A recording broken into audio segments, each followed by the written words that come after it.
Boom. Look at that. Actually, wait. There we go. Now we're live. Nice. Yeah. What's up? How is everyone doing? Everything should just automatically. Yes. Perfect. I love how this just works. It just works.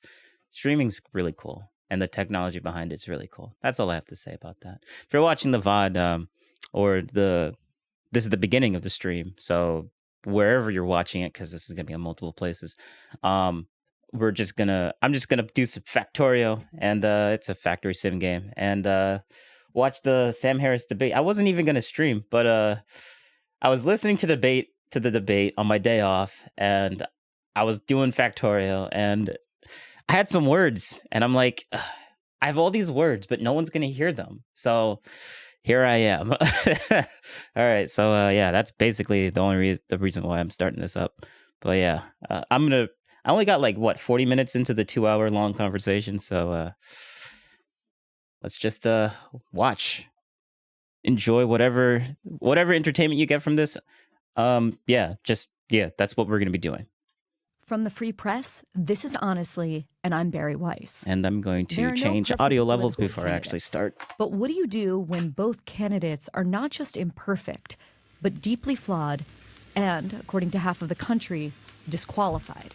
We love this guy. He says, "You're not going to be a dictator, are you?" I said, "No, no, no, other than day one." You were a very Okay, that quote right there. Everyone keeps saying that quote is like the worst quote in the world, but when you listen to him say it and you see how close the clip is cut, like that's just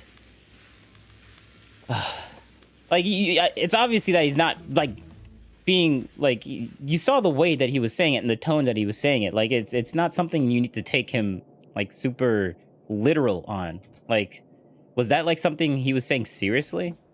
But whatever. People just use that and be like, oh, look, that's proof that he wants to become a dictator. He actually said it. And then when you hear him say it, you're like, no, that sounds like he's kind of like just joking. And you only heard what he said and not the question that was asked. So like this is taken out of context.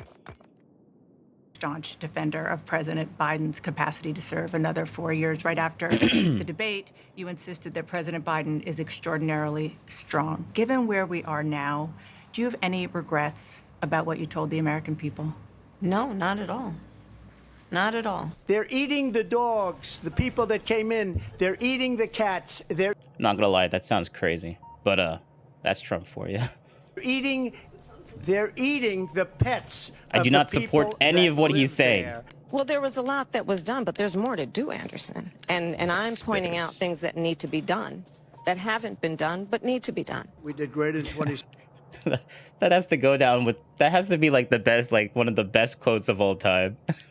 Let's list it out like one more time. Hold Pointing out up. things that, well, there was a lot that was done, but there's more to do, Anderson. And I'm pointing out things that need to be done, that haven't been done, but need to be done. We did great in 2016. A lot of Okay. people don't know we did much better in 2012. She said so much, but so little has been, like, you get so little out of it. It's just a bunch of fluff. Like, she's really good at talking and not giving you any information from it. Spitting words out, spitting words out. It's funny, though. 20. We won. We won. We did win. It was I a do not rigged condone. election.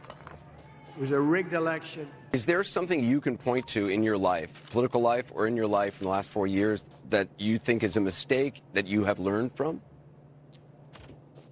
I mean, I've made many mistakes, and they range from, you know. Really? You couldn't just say the border, or you couldn't just say the Afghanistan pullout? Like, it's easy just to say what. Wait, what did I do? It's really easy for you to like just name mistakes. It's not that difficult, but she makes it seem like it's difficult, like it's a difficult question to answer, which that doesn't make any sense to me.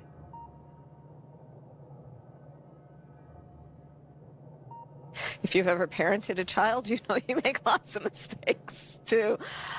In my role as vice president, I mean, I've probably worked very hard at making sure that I am well versed on issues, and I think that is very important. It's a mistake not to be well versed on an issue and feel compelled to answer a question. it's a mistake to feel like to feel compelled to answer a question. That was her last thing. That's honestly such a true statement from her. I'm not gonna lie. Because I guess she literally just feels compelled to answer a question, and it's a mistake not to answer the question that you feel compelled to answer. But and I think she literally, well, actually, did she did she answer the question by saying it that way? I can't tell if she answered the question. I think she did answer the question by saying that she felt compelled to answer a question. Like that's kind of like an that's a paradox almost. Because if she didn't say that, then she would have actually not answered the question. But she did by saying that, even though, I don't know. Let's keep going. We're just 1 week away from a presidential election that will decide if the next 4 years are helmed by Vice President Kamala Harris or former President Donald Trump. I know a lot of people who are still undecided. Some of them work here at the Free Press. These undecided voters have just one presidential debate to reference. And as my friends at Open Debates said in a Wall Street Journal op-ed recently, I can confidently state that we haven't yet seen a real presidential debate this year. Debates have devolved into political theater with combative candidates, biased media, agenda-driven moderators, and a fixation on social media soundbites. This structure fails to deliver the substance voters need. So today, I'm here without the pageantry, the makeup, or the muted mics to host not Trump versus Kamala, though the invitation, if you guys are watching, is still very much open, but two very smart people who represent each side of the choice that we are going to make a week from today. Sam Harris, unrelated to Kamala Harris, is a neuroscientist, philosopher, best-selling author, and host of the essential podcast Making Sense. Today, he will explain why he is voting for Harris. Sam has spoken passionately and consistently on this issue since Trump came onto the scene. He calls Trump, quote, the most dangerous cult leader on earth, and highlights Trump's character flaws. Things like how Trump was found liable for sexual abuse, how he mocked a disabled reporter, how he said John McCain wasn't a war hero, how he called veterans suckers and losers, and if I kept going on with examples here, we'd be here all day. Wait a second. For him, the biggest issue is... Wasn't that, like, debunked? Or is this, like, some sort of... It technically came out of his mouth, regardless of the context of what he meant by it. That's probably why she brought it up. Like, who cares about the context? Like, those words physically came out of his mouth. Whether he was, like, rejecting it or any other context that could, like, would disprove that, I guess it doesn't matter, I guess. I guess that's why people 6th, keep bringing it and up. what he says was Trump's refusal to commit to a peaceful transfer of power. Sam, But honestly, everyone already knows that Trump is a bad... Like, he the way that he says things is, like... No one's picking him because of the way that he talks. Unless some people may do that, but the majority of people don't. They don't really care about that type of stuff. But I guess we'll just keep talking about it, right? 'Cause that's definitely going to make him not win the election, right? writes, quote, the spectacle of a sitting president refusing to commit... Actually, wait. Let me rephrase that. It's not that he's going to win the election. It's like people already know this. People already know this. So, like, bringing it up over and over again isn't going to change anyone's mind right now. Because everyone knows this. ...to a peaceful transfer of power, at least the majority of voters know this. culminating in an attack on the Capitol, remains the most shocking violation of political norms to occur in my lifetime. So that's Sam Harris. On the other side, Ben Shapiro, lawyer, co-founder of The Daily Wire, best-selling author of many books, and host of... Hey, thank you for the follow. Let's call you Janet. ...course of The Ben Shapiro Show. Ben's going to explain why he's voting for Donald Trump. He argues that we were a better country under Trump and that Trump's policies make us freer, more prosperous, and safer.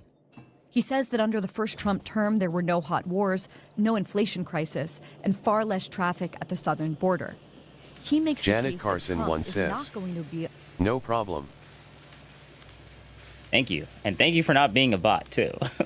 abandoned by the experts, but instead Janet will Carson delegate once says, responsibility. How's your day going? My day is going great. And I will turn off TTS just for a little bit because I need to pay attention to this.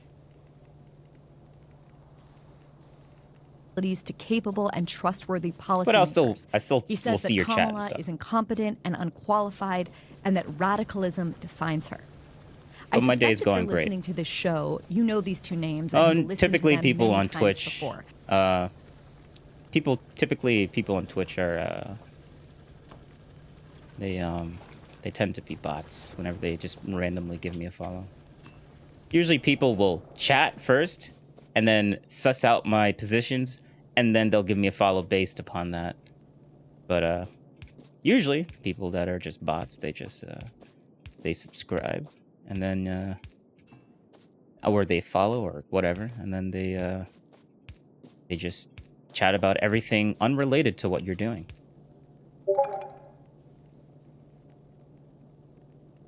Oh, what? Damn. Didn't know Discord had that type of notification thing. But yeah. And I don't think it's an over-exaggeration to say that Ben and Sam are two of the smartest, most influential, and most insightful voices on the American political scene today. Today, I ask Ben how he puts aside Trump's character, or at the very least, how he contends with it, his efforts to subvert an American election, and his lack of inhibitions, especially in a future administration where he could have far less guardrails. I ask Sam how he can support Kamala, who hasn't come out against the faction on the left that supports Hamas and Hezbollah. How can he support a candidate that's flip-flop? Janet says, what they bot do I want to know, because I'm thinking to stream. Oh, okay. That was very... I think I understand what you're trying to say. Basically, they just... Quality. Cool.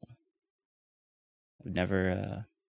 First time I'm playing this Space Age mod game. Basically, bots... I mean, they just randomly chat, and then they start talking to you. It's not that... It's not that... It's very easy to suss out, or maybe for me, it's very easy. They just come in, they'll chat with you, and then honestly, it could, like, I call them bots, but it could be a human, but they're just trying to get you to buy art. So whenever anyone tries to ask you to go buy art, or if they want you to give you, like, I always, whenever they come up and show up, I'm like, give me a free sample. And if they don't give you a free sample, then just ignore them, because I give them the argument that I'm not making any money streaming, so why should I dump any money into doing anything that revolves around my channel? That doesn't make any sense. If I was making money, then I would invest, but there's no money to invest, so give me a free sample or have a nice day.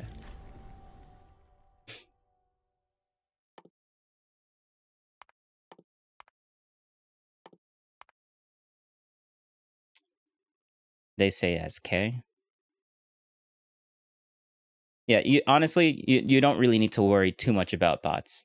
But, like, specifically on Twitch, that just happens a lot, so... Flopped on her policy position so frequently, and you don't need to worry about it if you're going to start recently streaming. Put it, goes to word salad city when asked simple questions. And I ask how each candidate stacks up on questions of democracy, the economy, the border, Israel, Iran, Russia, and Ukraine. All that plus much more. Stay with us.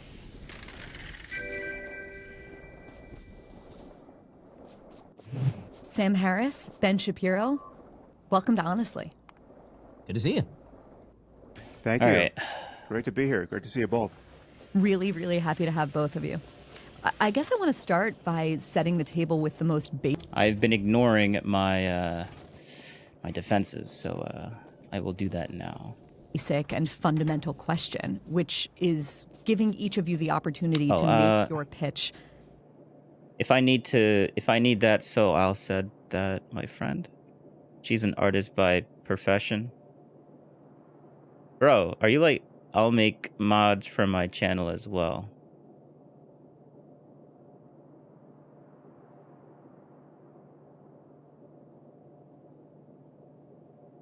What are you saying?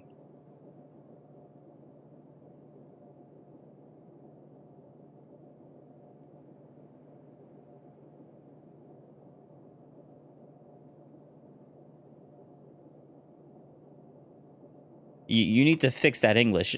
Like, okay, I do not understand what you're trying to say. Okay, whatever. To listeners, which is the question of who you're voting for and why. Sam, let's start with you. Well, I think it's no secret at this point that I'm not a fan of Donald Trump's.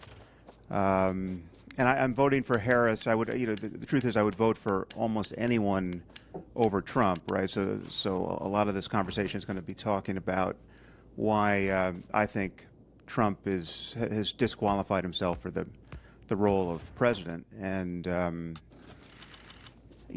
happy to talk about Harris as well, but I mean, that really is the whole story for me. I mean, this is I would be voting against Trump with more or less anyone. Because what I want really is normal politics, right? I mean, the fact that politics has taken up so much of our bandwidth of late, for 8 years, 9 years at this point, is a sign that something's wrong, right? And Trump is at the very center of that. So, see, this is the type of behavior.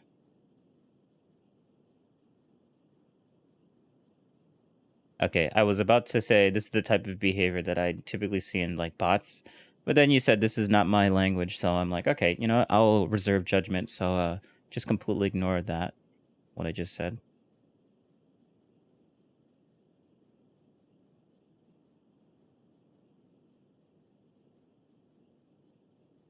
What is the she is an artist by profession? You said that. What is that? What is that in any reference to what I was talking about?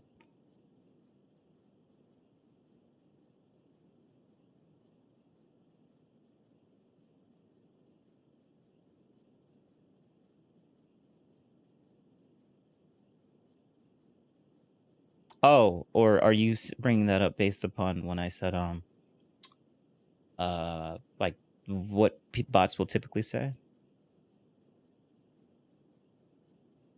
Well, you can always jump over to the YouTube one. The YouTube one is way easier to downgrade. Also on Twitch, I believe you can literally just lower the resolution. That should be a thing that you have if the internet is too like slow. If your internet's a little bit too like slower than normal people. She studied designing in university. So nothing I say in this conversation is going to come out of a feeling of my own partisanship. You know, I happen to be registered as a Democrat, but I would vote for Mitt Romney at this point. I would campaign for Mitt Romney. I mean, a normal Republican would be absolutely fine with me. So most of what I have to say, so much damage. It really has nothing to do with policy, even. Trump has announced some policies that I would disagree with, and we can talk about those. But the real issue for me is that Trump is the most divisive political figure to appear in my lifetime. And, I'm literally so... I do not care about the whole so decisive argument. I've heard that so many times. I don't care. Decisive. So Wait, what? What did he just say? The word that I'm trying to say. You guys understand what I'm trying to say. But like, I don't care anymore. Like the other side is literally calling him Hitler. Like that could also be like the most word that he said that I cannot say for some reason. Like you could literally use that argument for both sides, and it's just not convincing. Like, come on now, give me a better argument. We should get into the reasons for that, but whatever you think of Trump, right? Even if you think he's great, you really can't. I'll join deny again soon. That Okay. he brings out Well, the worst thanks for in us, stopping by, right? He brings out Janet. the worst I appreciate in both his friends and his enemies. And Brett Stevens wrote a piece on this recently. So, oh my more God. than anything, I just want this experience of continuous political emergency to end, right? I want that to be behind us. And from my point of view, Kamala Harris, whatever her weakness is as a candidate, would be just a much-needed return. That was... Damn.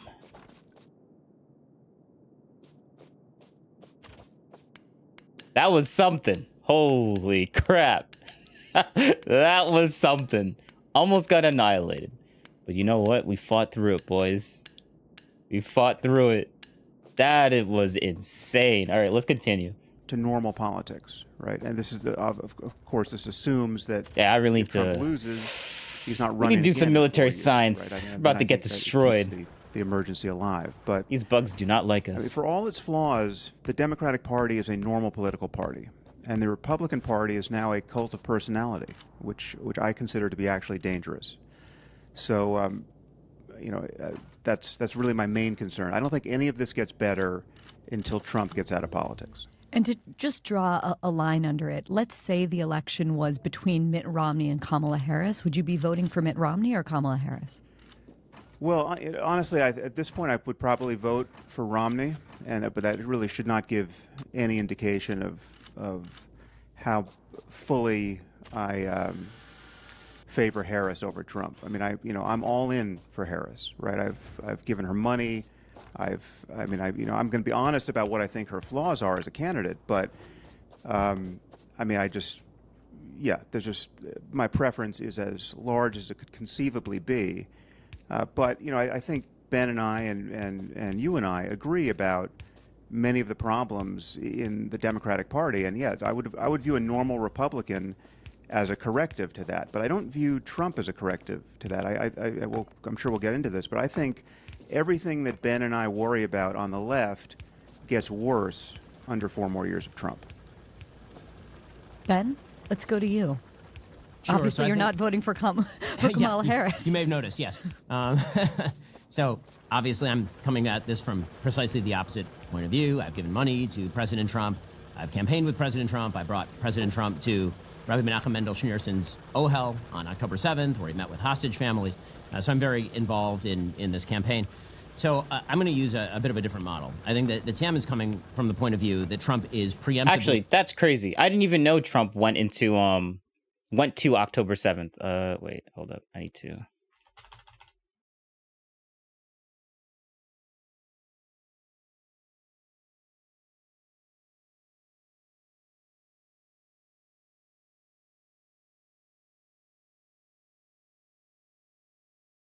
Yeah, that's crazy. I did not even know Trump went to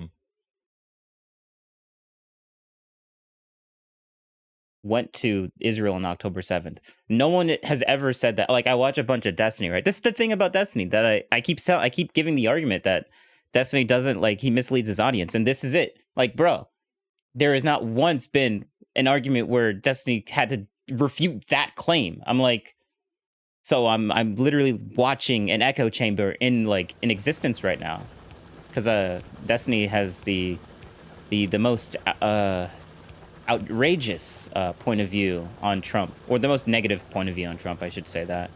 Disqualified from the race, just period, start to finish, we're done, and that ends the calculation. For me, the question is, were you better off in 2019 or are you better off in 2024? And the way that I view this political race is that basically you have this strainer that is American politics. That's the political system, and that involves the constitutional checks and balances. It involves the back and forth of politics. It involves the rhetoric. And what goes into the strainer is what the candidate brings to the table. And very often that's rhetoric, that's policy, that's staffing. That's all the mess that whatever candidate brings. And they stuff all of that stuff, that entire cholent, into the strainer. And what comes out the other end of the strainer is the thing that I'm adjudicating based upon. And after the strainer in 2019, what I got was a solid economy, the best foreign policy of my lifetime, a president whose rhetoric I very often didn't like, but who had made the country stronger in a variety of ways. And as of 2020... Also, the misleading thing that I quoted before.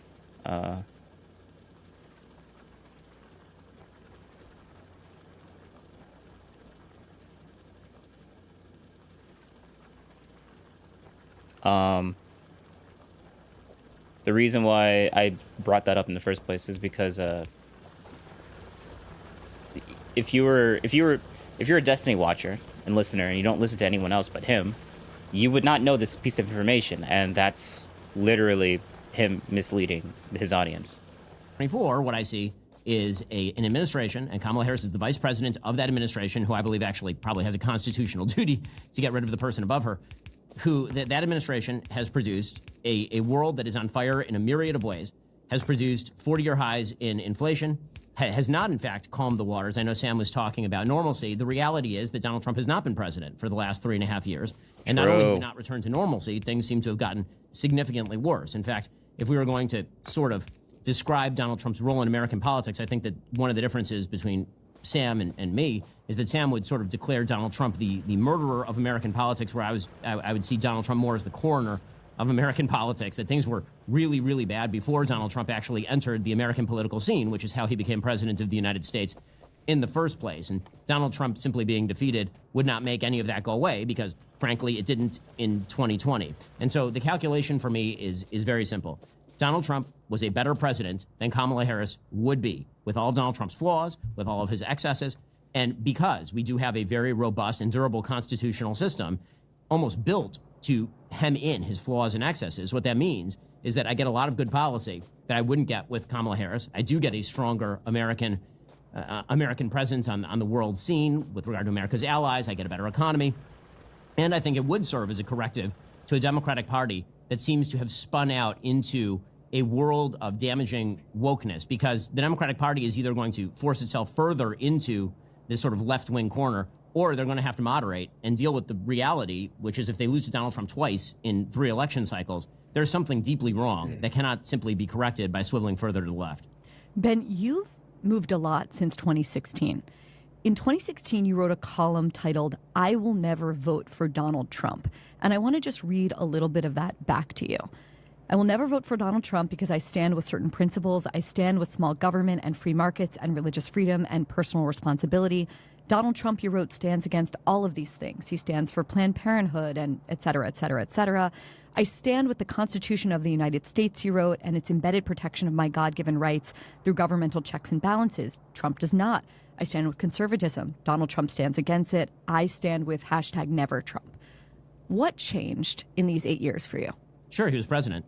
I mean, the thing that changed is, True. as you can read there are a number of things that I assumed his presidency would be. And in 2015, 2016, he was, to be fair to me, incredibly unclear about what exactly his policies would be. He was all over the map. And then he was president. And then I could base my next vote on what he would be like as president, because he actually was president. So, for example, you mentioned, I say that he was anti-free markets. Obviously, he wasn't as president of the United States. That he would be anti-religious liberty. He obviously wasn't as president of the United States. Okay. He appointed justices to the Supreme Court, who I generally thought were quite good, right? Which is something that I doubted in that column. That's more of an opinion type of art. That last point was more of an opinion than an actual fact, but he did like it. So that, I mean, what we're talking about is his reasoning to why he is going to vote for him. So, like, sure, it's an opinion, but, like, hey, it's I would consider it a valid opinion. Yeah. So. And so all you can do criticize is sort of it for being an your opinion, forecast but for the future that's on not going to past sway me performance. in There was no any past performance. There was just way the stuff whatsoever. that he had said at that point in the campaign.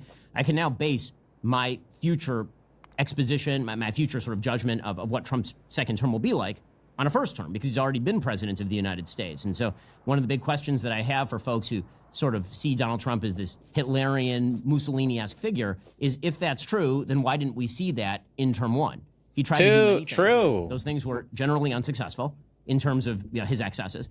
And so the sort of question that I have that people keep bringing up, they'll say, well, he'll try to do the same thing in 2028 that he did in 2021, 2020. And the question I have is, what evidence do we have that he would attempt to stick around for, say, a third term? Is that like a real worry that people have? Yeah, when people say that he's honestly going to overrun the constitutional barriers.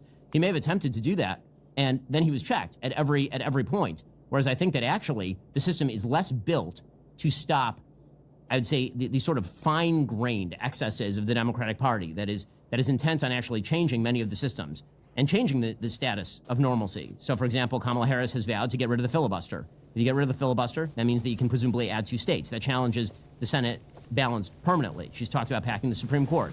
She's talked about wealth taxes. She's talked about passing into law certain federal legislation that she could do with 51 votes that Donald Trump has never talked about. In fact, if you look at sort of the spectrum of political opinion right now, Donald Trump positionally is closer to the middle on many of these issues than Kamala Harris is, which is one of the weirdnesses of this election. Sam, do you want to respond to that, especially to the question of Ben's point being that if he was such a strong man, if he had such Hitlerian fascist tendencies, and Kamala Harris has called him a fascist, why didn't he do fascism in his first term? Well, as Ben said himself, he was checked by people around him, right? And the concern now is that he would have not. All right, we need to make signs. General so I'm focus on Milley and that. McRaven. Actually, no. I need modular.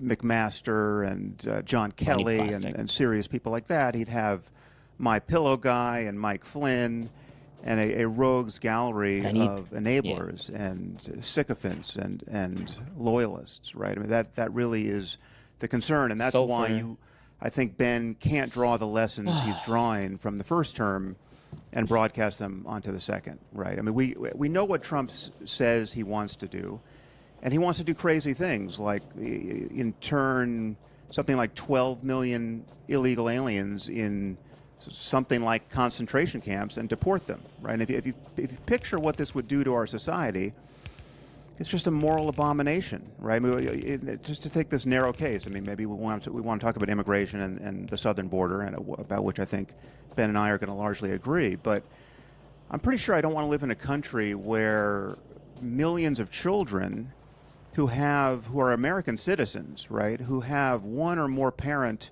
who isn't a citizen, watch their parents get deported, right? If you just imagine what that would look like. Now, you might think, well, Trump's never going to do that, right? Well, honestly, that's just too bad. Like, maybe you shouldn't have broken the law. People go to jail all the time, and family members don't. Every single family, like, there's a lot of family members that don't want to see their kid go to jail, but they did something, they broke the law. Like, come on now. Like, sure, you can be sympathetic, but that just sucks, I guess. You're going to grade him on a curve, and you're going to take him seriously, but not literally, etc. But you could do the same thing with Kamala Harris. When Kamala Harris says she wants to do a wealth tax, we all know that she's not going to be able to do that. She's certainly not going to be able to do that if she doesn't have a House and a Senate and a Supreme Court, and she seems to be likely to have none of those things at this point if she wins. But no, so take her seriously, but not literally, right? I mean, there's a double standard here in the way partisans think about partisans for Ben Shapiro gives a really good rebuttal to that argument. Trump think about what he says and bracket everything he says as just political theater. But I want to come back to something you said to Ben. All of his words at this point on this topic could be used against him, right? And this change of heart, I think, is worth examining, because I think we lose sight of just how not normal Trump is as a candidate. I mean, I think, Ben, if I had told you 10 years ago that you would one day support a presidential... The not normal argument is just so it's a weak one for me. I don't care. Like just because something hasn't happened doesn't make it, like, what's a good analogy? Like, oh, it hasn't happened in so long, therefore it's like it's stupid. I mean, it's a weak argument. Let's just say that. It doesn't convince me. Candidate who bragged about owning a teen beauty pageant so that he could barge into the dressing room. And it's also a subjective argument, because, like, what's your definition of normal? I don't think you would believe me, right? If I had told you that you would support a candidate who, as president, had been denounced by almost every four-star general who worked under him as a dangerous moron, right? I don't think you would believe me. Or a president who had inspired an assault on our Capitol, directly inspired it. I mean, as much as you want to parse what he might have said in that initial speech, there's no question he called everyone to D.C. and inspired what amounted to be a riot on the Capitol. And he inspired this. I mean, we had people wearing Camp Auschwitz T-shirts and flying a Confederate flag, smearing shit on the walls that Abraham Lincoln We need built. iron, so that's why I'm building a whole new iron That's what happened on outpost. January 6th. And if I told you that you would support this guy and still support him, a guy who has honored these people, right, who stood by as they were calling for the hanging of his vice president. He just stood by tweeting narcissistic bullshit. And he would later record a song with some of the worst offenders, right? There's 20 of them in prison singing on jailhouse telephones. He recorded his own track on this song, and he plays it at his rallies, right? If I told you you would support such a person, you, Ben, right, you with your commitment to morality, right, and religious principles, and public probity and ethics, I don't think you would believe me. But that's where we are, right? That's how fully Trump has distorted our politics. So a couple of things. So there are a couple of arguments. There's one you made early, and then you sort of morphed it into the second argument about character, which I'll get to in a moment. So there was the first argument, which was, you're taking Trump seriously but not literally. Why can't we do the same with Kamala? So let's do that. Let's take her seriously but not literally when it comes to many of her policy prescriptions. Well, seriously but not literally for Trump on immigration, looks like he's not going to deport 12 million people by caging up entire families in concentration camps. It looks like term number one, in which he puts back in place, for example, Remain in Mexico, in which he has a proper interpretation of what asylum... Yeah, because Trump already did that. So, like, why would he not do that again? Like, okay, that's a good argument. Like, the proof is history. Law looks like, in which we properly allocate resources for Border Patrol. I've been down to the border. They're completely misallocated under the Biden administration, as Border Patrol itself will tell you. And then you look at the status quo that Kamala Harris has presented, which was effectively for 3.5 years an open border. And so that would be taking them seriously, but not literally. We look at the records, not just what they say, which was sort of my original model, is look at what they do, not just what they say. Then there is the sort of characterological argument that you're making about Donald Trump. And again, I think that the same could be true in reverse. If I had told you, Sam Harris, a few years ago, that you'd be supporting a candidate who says that men can be women, for example, or a candidate who has openly campaigned with, say, Mark Ruffalo, who has compared Israel to the Nazi state, or that you would be supporting a candidate whose first action in office, apparently, according to the New York Times about 3 days ago, was to examine intelligence reports for gendered language with regard to America's foreign adversaries who are female. You'd be surprised, too. I guess all this is to say that we've entered a magically different world, for better or for worse. I think in many ways for worse, and I think you'd probably agree on that. A lot of people that support Harris's argument when he uses it against Ben Shapiro. I don't know why I couldn't think of that name for a second, but he literally just used the argument that he used against him for Trump, saying that, oh, Trump is like this not normal argument, and then he uses it. He basically shoves it right back into his face, and then a lot of people, like, I think Destiny would be, well, Destiny actually did make a video on this, and in the thumbnail of that actual of the video, I didn't actually watch it yet because it just sounded, I think I kind of knew what I was gonna get. I wanted to watch this one first before I actually watched what Destiny said, because this is a 2-hour-long thing and Destiny's video is only 30 minutes. So I'm like, okay, he's definitely cutting out a ton of stuff that Ben said. And I would categorize that some of the stuff that Destiny does is like anti-Trump propaganda. I would consider it that. But out of walls. All right.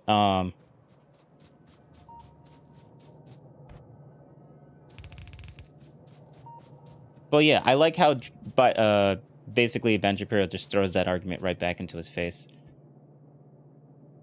Oh yeah, we'll just do this again. Boom.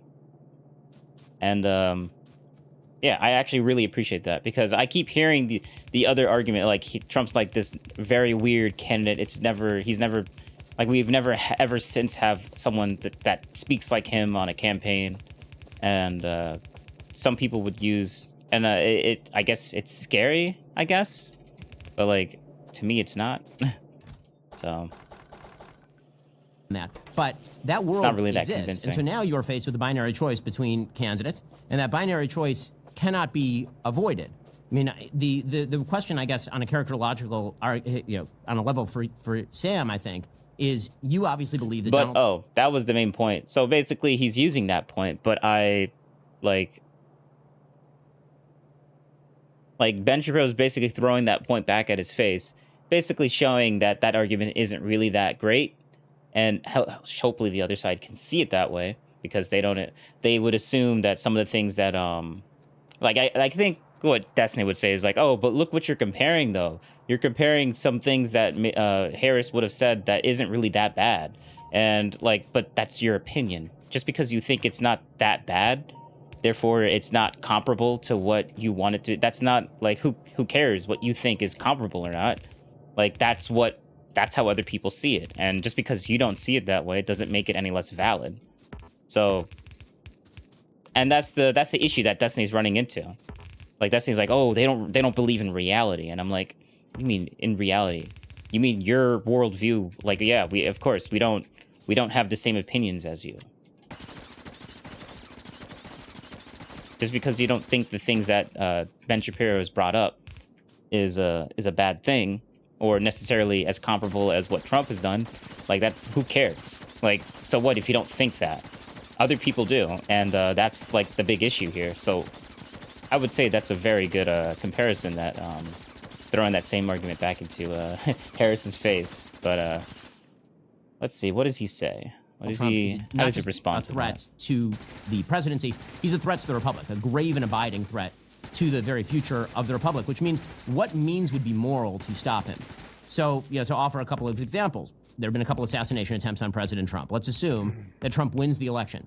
Would assassination, if we are that afraid that he is going to be Hitlerian, then be an appropriate response? Or, less provocatively, would it be an appropriate response for Kamala Harris, who would be the presiding officer in the Senate, she's the vice president of the United States, to refuse to certify the election if Donald Trump were to win? Because obviously, if he's this grave and abiding a threat, so outside the norm of our politics, so far outside the possibility of a real normal politics that it can't be fixed, would she be right to do that, for example?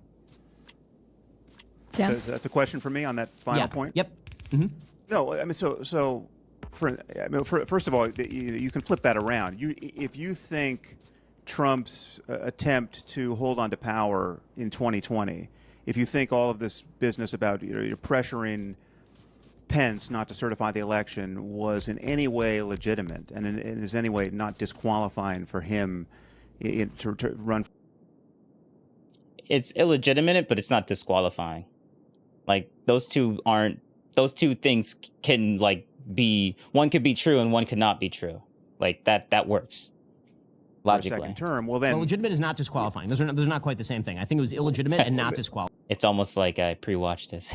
Qualifying. Well, it's gradations of the same problem. But I mean, anyone who supported that on any level, as his running mate J.D. Vance claims to, should support Kamala Harris doing the same thing. I know the law has changed in the interim, happily, but you should support that kind of behavior now that Kamala Harris and Biden are in power and overseeing this election. And of course, I would never. Well, if you think it's illegitimate, then why would you support it? Like, that's like the whole point is that it's not disqualifying. I guess Sam Harris is just not just completely ignored what Ben just said. Like, this is not a, like, I think he's saying that as like almost like look, it's illogical, but like we already gave you the argument and he's just ignoring that. I would never support such a thing. You've asked me essentially whether I think Trump is Orange Hitler, right? And I never have, and I've never taken those concerns entirely seriously. But I would point out that the leading scholars of fascism at this point, I mean, people like Robert Paxton, use the term in application to Trump, and it's not an empty epithet, right? It's not the same thing as saying that Trump is the next Hitler figure or the next Putin figure, right? I think the difference is that Trump is not ideological. Trump is in the Trump business. Trump just wants wealth and fame, essentially, and he wants power in order to secure those things. But wait, he's a billionaire. How much more power does he want? Like, you're just throwing out those words as if like that's like a legit thing. Like, you're saying power to what degree? Like, apparently Trump is not even the president, and apparently he has the power to, like, I guess, make a thing not go through in the like, he has all this, like, he wants more power than that. Like, what? Like, it seems like he already has a ton of power not being the president. it's so dumb. It's so dumb. Like it's not convincing whatsoever. They'll use that argument. He wants power, and then and that's the only reason why he's like trying to become president again. But like, what do you mean? What power? That doesn't make any sense to me. He already has a lot of power. How much more power does he want? But I think there are very few people who think he wants to create the 1,000-year Reich. I mean, he wants to build condos and play golf, right? I mean, we're talking about a game show host. Right? Yeah, but he wants power. He wants power. Like, how much more power how much more money does he need to get? Like, well, actually, he lost a lot of money when he was president from 2016 to 2020. So like, it's not like he's going in there to get more money. So like, what power are you talking about? Like, did for 12 years on television as a brilliant businessman. Literally just disproved your own argument. Right. A quarter of the country has rallied to him like he's the Messiah, and another quarter is willing just to look the other way as he desecrates the most basic norms of our democracy. And the most important one, which he's desecrated, is not committing to a peaceful transfer of power. I mean, that is, from my point of view, the only thing you need to know about it was peace. Like, what fight broke out on the January 20th when the inauguration happened? Like, what happened? Like, did Trump like not step down? Like when he was leaving, did he fight his way? Like, did Secret Service had to like physically remove him from office, or did Trump just like step down and let Biden come in? Oh, it wasn't a peaceful transfer of power. It's like that's such a him to decide your vote in this election. Such a like as retarded a argument. President, he did not commit and would not commit, and still hasn't committed, frankly, to a peaceful transfer of power. And we didn't have a peaceful transfer of power. So Trump is still president? Like, what? Where's the physical violence of Trump not trying to leave power from January 20th, 2021? Where is that? Like, throw that in the comments below. Like, honestly, that argument is so unconvincing. Like, they're gonna blame like what protests did in January 6th to what happened of like saying, oh, just because of that protest, therefore there wasn't a peaceful transfer of power. I'm like, what do you mean? Right. Did he leave or did he not leave? Like, what's to default to what is like what happened? Conservative Republican or erstwhile Republican principles. Ronald Reagan singled this feature of our democracy out as the key feature. I mean, it is the thing that made us the shining city on the hill, to use his terms. I mean, the thing that people living in. I think the argument is like, because it wasn't a perfect, seamless thing, therefore it wasn't peaceful. And I'm like, okay, well, all right, then I guess 90% of the other elections were also not peaceful as well, because like there was protests against people going into power when they became president versus when they did not come president. Like, okay, whatever. Honestly, like if you're gonna use that argument, if it wasn't perfect, then we can apply that same logic to a lot of other presidents before and maybe even slightly after inauguration. But like, oh, you would say, oh, but they're disconnected. I'm like, okay, no. Shithole countries, to use Trump's terms, envy in us is this peaceful transfer of power. It is a political miracle.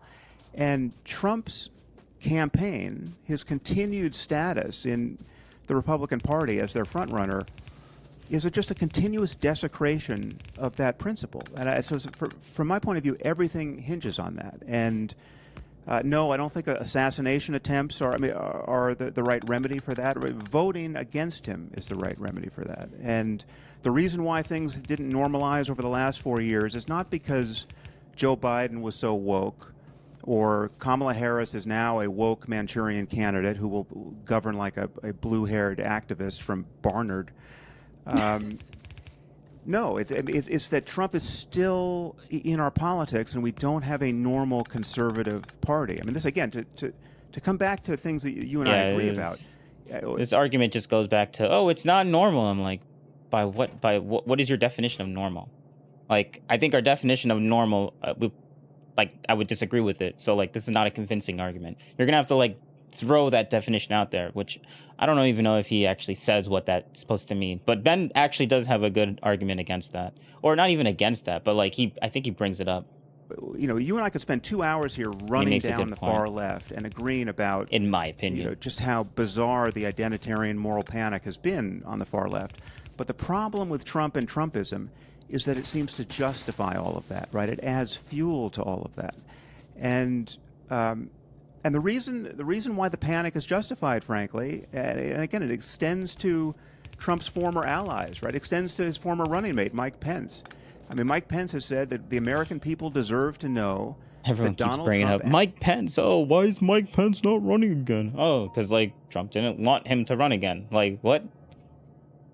Like, is that such a big conspiracy theory? Oh, why did Mike Pence not? Why did you not choose Mike Pence to run? Oh, because Mike Pence and Trump just they don't want to run. Like, is that such a big thing? asked me to that's supposed to be a gotcha question or something? To him, to put my loyalty to him. Or is there like some giant conspiracy on like, oh, Mike Pence right? doesn't want to run because he hates Trump now or something like that? Political plutonium, right? And we should. And that's supposed to mean something. The Republican Party should recognize it as such. But what we have in the Republican Party is as I said, a cult of personality and a loyalty test. And you have people like J.D. Vance and even Elon Musk bending the knee in this loyalty test in the most abject way, asserting that they believe. Yeah, like because like Trump has like some massive dirt on Elon Musk, and that's why he's bending the knee to Trump. Okay, great argument. Believe the big lie that he really won or might have won the 2020 election, and this is not. It's just not normal, and it's not compatible with the norms of our democracy. And the sooner we wake up from this bad dream, the better. So again, you talk about the peaceful transition of power, which actually did happen because Donald Trump did leave office in January of 2021, True. and Joe Thank Biden you. has been president. Like honestly, the whole we didn't leave transfer of power is like that's such a like semantical argument. Like it's like a technicality. Like you're giving technicalities to and then making it seem like there was this very terrible thing that happened. And I'm like, bro, like you're just over exaggerating. That's all that is. You're using a technicality to over exaggerate something and make it seem way worse than it actually is. And I just don't buy it. It's not convincing. For the last 3.5 years, despite his mental inaptitude. That was not. Over the You cannot call January 6th a peaceful transfer of power. Well, that's not when the when the transfer of power happens. People don't leave office on January 6th. People leave office. If Mike Pence had obeyed him, we would have had a genuine constitutional crisis. I agree with you, which is I think that why Mike Pence did the right thing, and I think that what Donald Trump, the argument that Donald Trump was making between November and January was morally and legally specious. But with that said, there was a peaceful transition of power. But right now on the campaign trail, when Donald Trump is asked, and he was on Joe Rogan a few days ago, about the 2020 election, he still claims that he won the election. What do you make of that? I mean, I obviously disagree with him. Oh, it's so bad. Oh, he still claims that. Oh, that's such a terrible thing. Oh, man. Oh, it's so bad that he still believes this. Oh, he's delusional. Oh, man. Oh, so is that going to make him, like, not increase gas prices or something? Like, who gives a shit? I don't think that he won the 2020 election. Also, this is part and parcel. Bro, this is 4 years ago. I wish it weren't. But it is part and parcel of a reactionary divide that has plagued our politics since before Donald Trump, frankly. I mean, when Donald Trump won the election in 2016, we then spent 3.5 years of people claiming that Donald Trump was a Russian plant and had been bootstrapped into office by the Russians. We had a whole FBI investigation for 2 years for that. And what came out of it? A bunch of Facebook ads. That's it. No collusion, nothing to do with, like, Trump doing anything with talking to Putin about anything. Like, what? Or even his, like, staff or anyone in his, like, committee. Like, bro, they found some Facebook ads. That's it. That's all they did. They found some Facebook ads. Like, that was supposed to change the, like, some Facebook ads is supposed to, like, change the election. Like, okay. All right. Manipulating Facebook. This sort of election denialism. Oh, even brings it up. Let me go back a little bit. Since before Donald Trump, frankly. I mean, when Donald Trump won the election in 2016, we then spent 3.5 years of people claiming that Donald Trump was a Russian plant and had been bootstrapped into office by the Russians manipulating Facebook. This sort of election denialism is not. It is ugly. It is bad on both sides. It is I won't even say that It what doesn't Democrats exist on both sides. That's not true. I mean, it's not. If Donald Trump wins this election, I promise you will see elections denialism on the left. True. That is incredibly similar to what you've seen from Donald Trump. I wanted to ask you that. True. Yes, that is true. That is 100% true. Like the whole Russia thing. Like, bro, what? Oh, that's not true. And then I guess Sam Harris and Destiny would actually give the argument. Well, it wasn't as bad as Trump, right? Right? It wasn't as bad, right? Right? It wasn't as egregious, right? Right? Like I'm like, okay, whatever. I don't care about your percentage of what you think was worse or not. Like they both do it, and that's like literally the double standard. Oh, it wasn't as bad. Like I don't care for your opinion of whether you think it's as bad or not. Like that's just your opinion. There's no there's no truth. Like how can there's no reality where, well, I mean, you can try and make it reality and keep claiming that what your opinion is actually fact, and that's how it's supposed to be. But like, and I think that's why Destiny and I guess Harris is about to make the argument saying, like, yeah, well, it wasn't as bad, and that's fact, and here's the proof that I think it wasn't as bad. I'm like, okay, you made your case. Guess what? I still don't agree. It wasn't convincing. Have a nice day. Like, come on now. You're just wasting your time. This is a question for you. I'm not going to filibuster, Ben. I just want to ask you. If on election day we have a clear result, right? So there's a landslide in the swing states and someone really wins, right? If I told you that the losing candidate denied the results of the election and simply would not accept a loss and even appealed to their most fanatical supporters to come into the streets and just obviously provoked violence on the part of the mob, right? And said, and when asked, what about the Constitution? This candidate said, to hell with the Constitution. We don't have a country anymore. Which candidate am I conceivably talking about? Well, I mean, I think that, given Trump's rhetoric in 2020, obviously what you're talking about is Donald Trump. I don't think that's how it'd be phrased by Kamala Harris. I think that the way... Yeah, and so your point, like, okay, you just, like, retold history. All right, everyone already knows this. What is this change?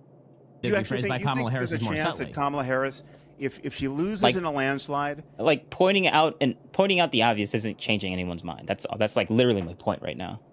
You think there's a chance that she will not accept the results of the election? Forget about a and landslide. That she will How call about a people close into election? the streets? How about a close election? Yeah, that would be way more comparable to like what happened during the 2021 the 2020 election. That would be way more comparable. Oh, a landslide. Joe Biden didn't win a landslide. So you're comparing something that looks like an apple to a thing that is an apple, but it's not really an apple. It's a little bit smaller than an actual apple. But because like, and that's the thing that I don't really like. Like it's super subtle.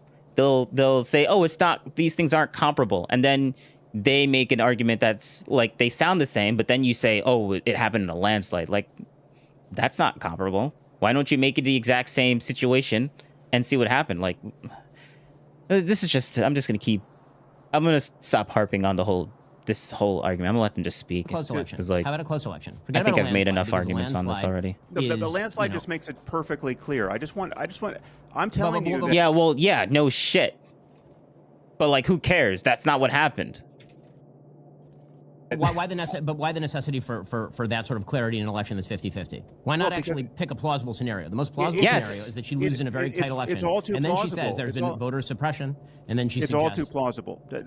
Ben, it's all too plausible because currently the chance that there will be a landslide in the swing states is about 40%, even though we're at 50-50 between the two candidates. Why did I come back down? Oh. There's a 40% chance that one of them runs the table in the swing states, right? So it's for not, sure that would be an electoral college landslide. We're not talking about a popular vote landslide in any case. No, right. But, so I'm talking about a clear result, right? Where no allegations of fraud are plausible. Okay, so the most obvious sort of rhetoric that would be used along those lines would be Trump's, and then the rhetoric that would be used on the other side if Trump wins would be that Trump has corrupted the system. The system has been so corrupted that people weren't able to vote properly in places like Georgia, which has been the claim. There was Jim Crow 2.0 in Georgia for years.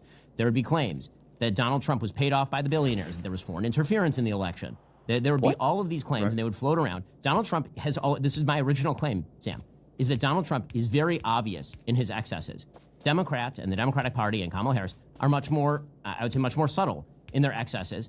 but those excesses are no less dangerous for being more subtle. In fact, in some ways, I think they are more dangerous for being more subtle.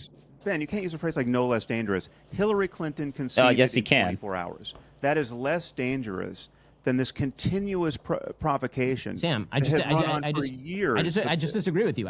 Oh wow, she said the words that he won. Oh, such a big deal. Oh no. Oh, okay.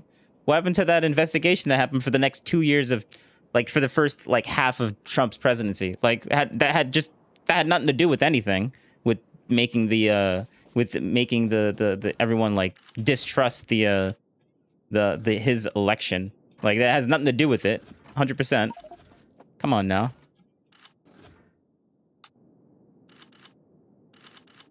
Like, it just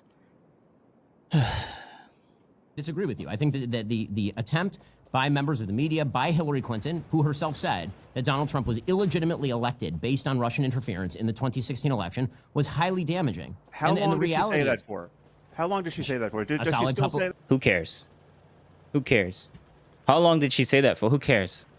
Look, we have a whole Russia investigation that also was like spitting out information of like Russian collusion for like the next 2 years of Trump's presidency. Who cares of like if Hillary Clinton said those words? Like, honestly, oh, for how long? Oh, who cares? That? I mean, she will, yes, actually, she will still claim openly that there was manipulation that took place during that is true, that there was manipulation during the 2016 election. She says the same thing to say. Oh, that's just not true. Oh, okay. You're just going to completely ignore it. Honestly, I wish they would like give clips and quotes of people saying whenever they claim that someone is saying something, because then it would just make everything more definitive. Like, how are you going to like ignore this like this actual quote from this person? Is that there is continuous foreign interference in our elections, right? But that's always been that's the case. The double standard, Sam. Now you're proposing a double standard. When Hillary says it, it's totally subtle and fine, and when Trump says it in the most obvious way, then it's totally different. Ben, True. You're just missing the relevant details here. What relevant details? Almost everyone thinks that there is continuous foreign interference in our elections. Very few people at this point think that it has been decisive, and that it was decisive in 2016. I mean, the problem in 2016, it was a much bigger problem. That the internal division was real, and that whatever Russia tried to do on Facebook was amplifying very real divisions that exist in our society. It was real, which we should worry about. But I'm not in contact with any Democrats, and I talked to a lot of them at this point, who have burned any fuel over even weeks, much less months or years, worrying that Trump's first term was totally illegitimate because the election was hacked, and I mean, what really happened? I mean, there were things that seemed decisive. People did believe that. What are you talking about? Like Comey opening the email investigation 10 days before the election, and that functioning as effectively as a kind of October surprise, right? I mean, nothing came of it, but it seemed decisive in nothing came of it, poll results in those last weeks. But I mean, her loss was overdetermined, and most sane Democrats recognize that. What you do not have in the Democratic Party is a cult of personality around anyone, and a Ben is trying so hard not to say anything. Man, how do you do it, Ben? Series of loyalty tests. I mean, again, we're so far from the actual ground truth here. I mean, the ground truth is the ground truth. We know at this point.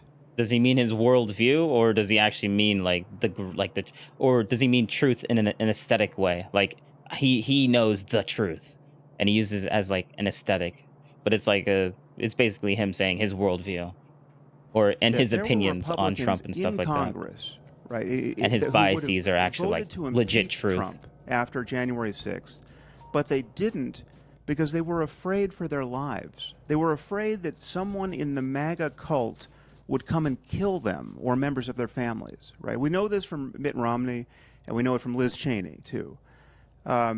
This is not normal, and it's not happening on the Democratic side. Right? This is a descent into, if you don't like the term fascism, something very much like fascism. I mean, I would say that this is This is fascism punching a gaping hole in our democracy, and it is the effect of Trump's demagoguery. So, his Sam, style I of come. politics. You're saying fascism is punching a gaping hole in our democracy, and this is solely due to Trump, and yet you also say that you would not support Kamala Harris if she, for example, stopped the certification of the election. And so my question remains: if Trump is such a grave threat to democracy, then why aren't you treating it that way? Voting isn't enough. I don't treat Kamala Harris as that sort of threat to democracy. Well, I think that Kamala Harris is a threat to many of the institutions. I'm not going to burn down the village. I'm not going to burn down the democracy in order to save it, right? So I'm not in favor of political. But your argument is that it's ending under Trump. But your argument is that it's ending under Trump. I can well imagine that our institutions are strong enough to weather a second Trump term, right? I don't think we're going to be. It's not going to be the Third Reich, and again, I don't think he has those kinds of aspirations, because he's such a small figure in the end, right? He's not.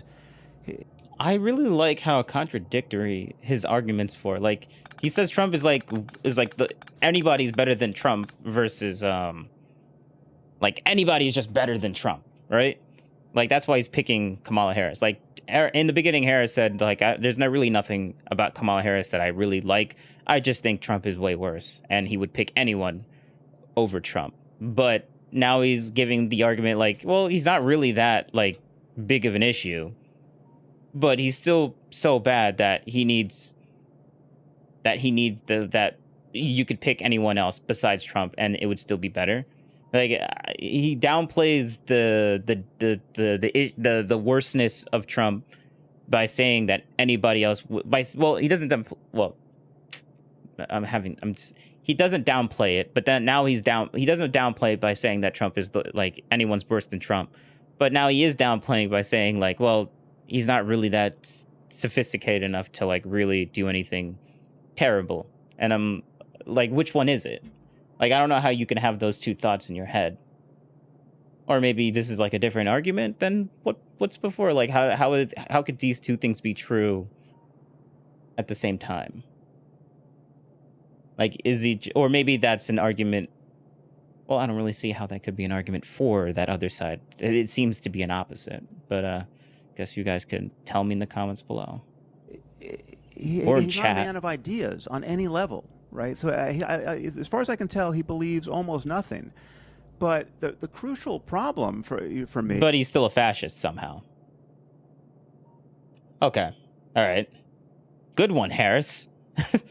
Is that, he doesn't seem to recognize that we have an interest in the maintenance of world order, right? I mean, he's a completely transactional figure. He cares about his relationships, right? I mean, and I think he probably cares about his relationships to foreign leaders to a degree that could border on treason in certain circumstances. But I mean, it's just insane that we had a president in him who said he trusts Putin more than our own intelligence agencies, right? And then he shared top secret information with Kremlin officials in the White House because he just couldn't keep his mouth shut. I mean, he was literally just gossiping about intelligence secrets related to ISIS, and the Israeli intelligence went crazy over this, right? I mean, he's not a serious figure. Well, can I respond to that one? Yes, and then I'll jump in. Because this one's actually kind of fascinating. So now we've shifted sort of topics into foreign policy and maintenance of world order and vision of the world.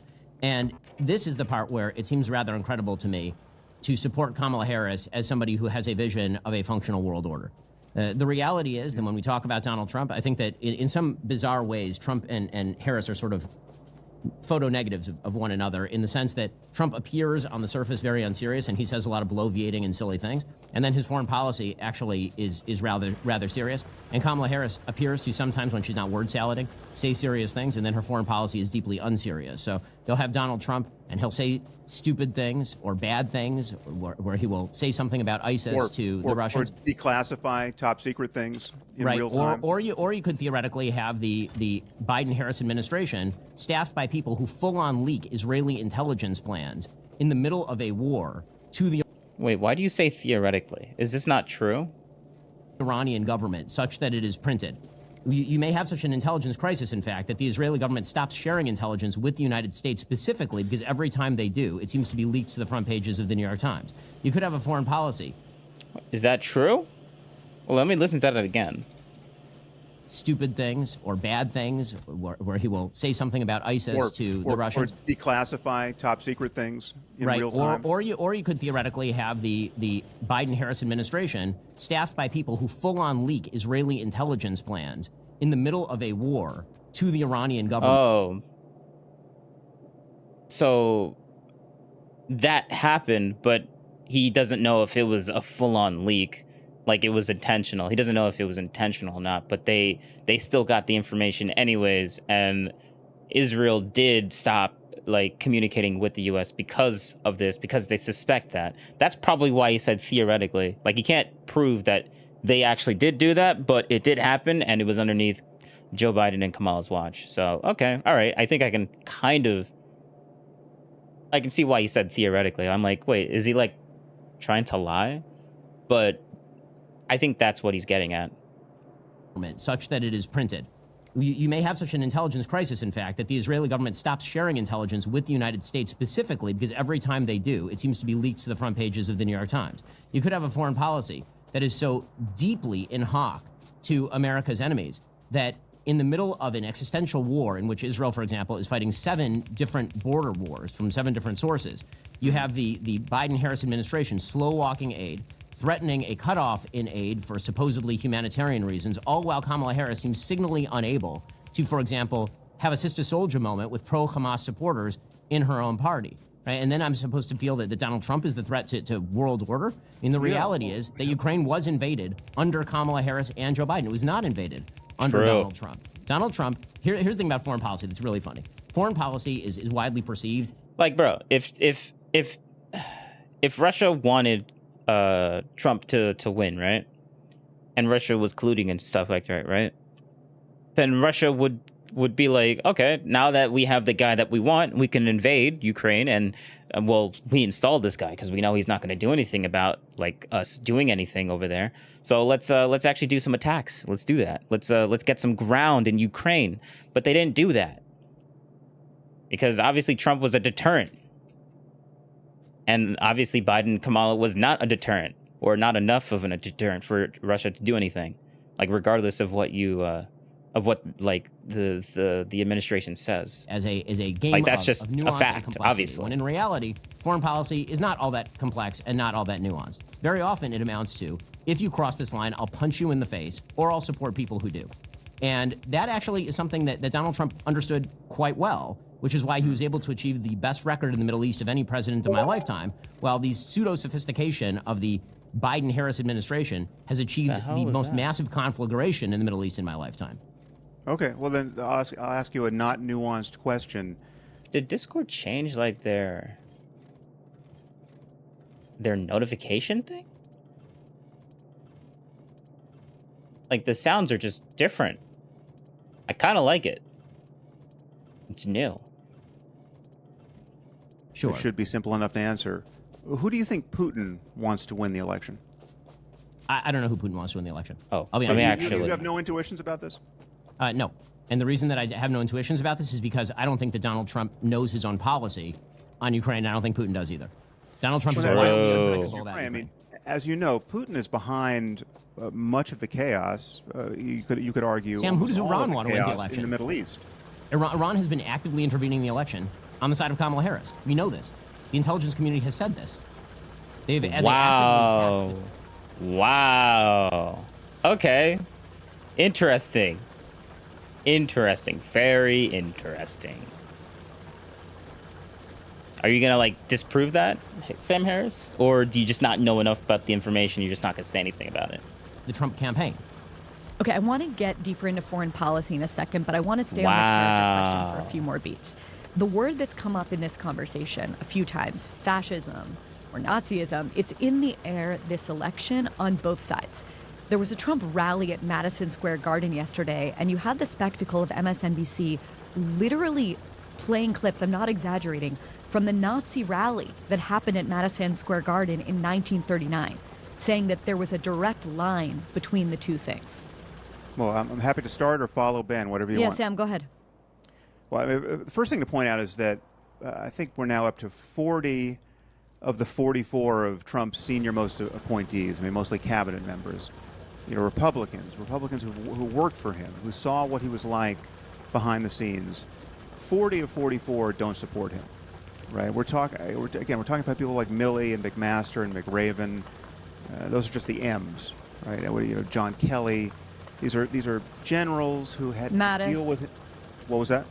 Jim Mattis. I mean, there's a huge number of these people. Yeah. So we're talking about people who dealt with him, in the Situation Room, had to brief him on the fraying world order, and what they encountered in the man was total incompetence and a very disconcerting. Yeah, they're literally talking about Trump that's never been in any type of governmental position ever in his life, just stepping in 2016. Like, yes, this is to be expected. Okay. Desire to have loyalty demonstrated to him rather than to the Constitution. On John Kelly's account, he could never make him understand why the generals had to be loyal to the Constitution and not to him personally, right? And again, this takes us to the question of fascism. And this is why, John Kelly has unabashedly now started calling him a fascist.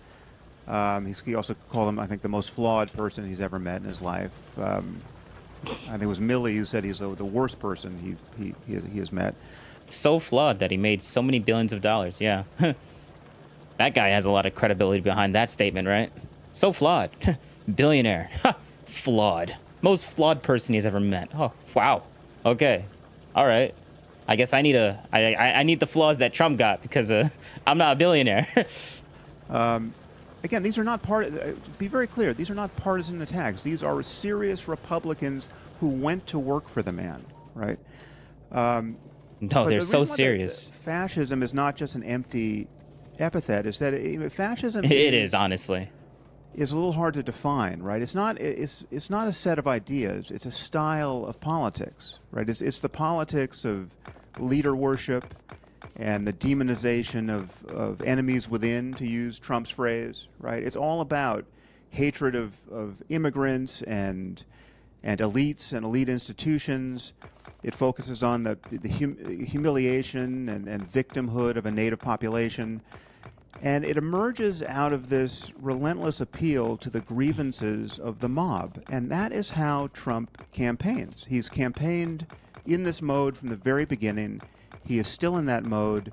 He is every inch a demagogue. And you can just see how people behave around him. You can see how you have to acquiesce to his, again, loyalty tests. All of his lies are, the biggest ones certainly, are a kind of loyalty test. You have to pretend to believe the unbelievable in order to get close to him and function in his orbit. And that's what happens. And it is why, if it's so unbelievable, why does 50% of the country hesitate now to call him a fascist or at least a proto-fascist? So, okay, Kamala Harris. Well, that's just okay. I'll answer that question. Because no one cares. He believes a lot of wacky things. People don't care. 50% of the country is still going to support him, regardless of his beliefs and what he thinks happened 4 years ago. Like, bro, it's just move on. Come on now. Like, did you see the JD Vance and versus Waltz vice president debate? Like, he explicitly said, we're focusing on the future, but I will still answer the question anyways because you did ask it. So I'm going to respect that. But yeah, let's move on. Come on now. Harris would never use a phrase like the enemies within. It's just too coarse, it's boorish, it's frankly too Trumpy.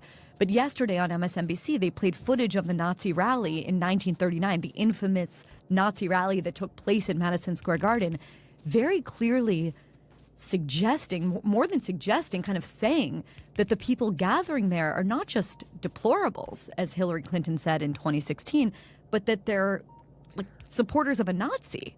How is that not exactly the thing that you're criticizing? Only it's issuing forth not from the mouth of the candidate, but from the broader machine that's backing her.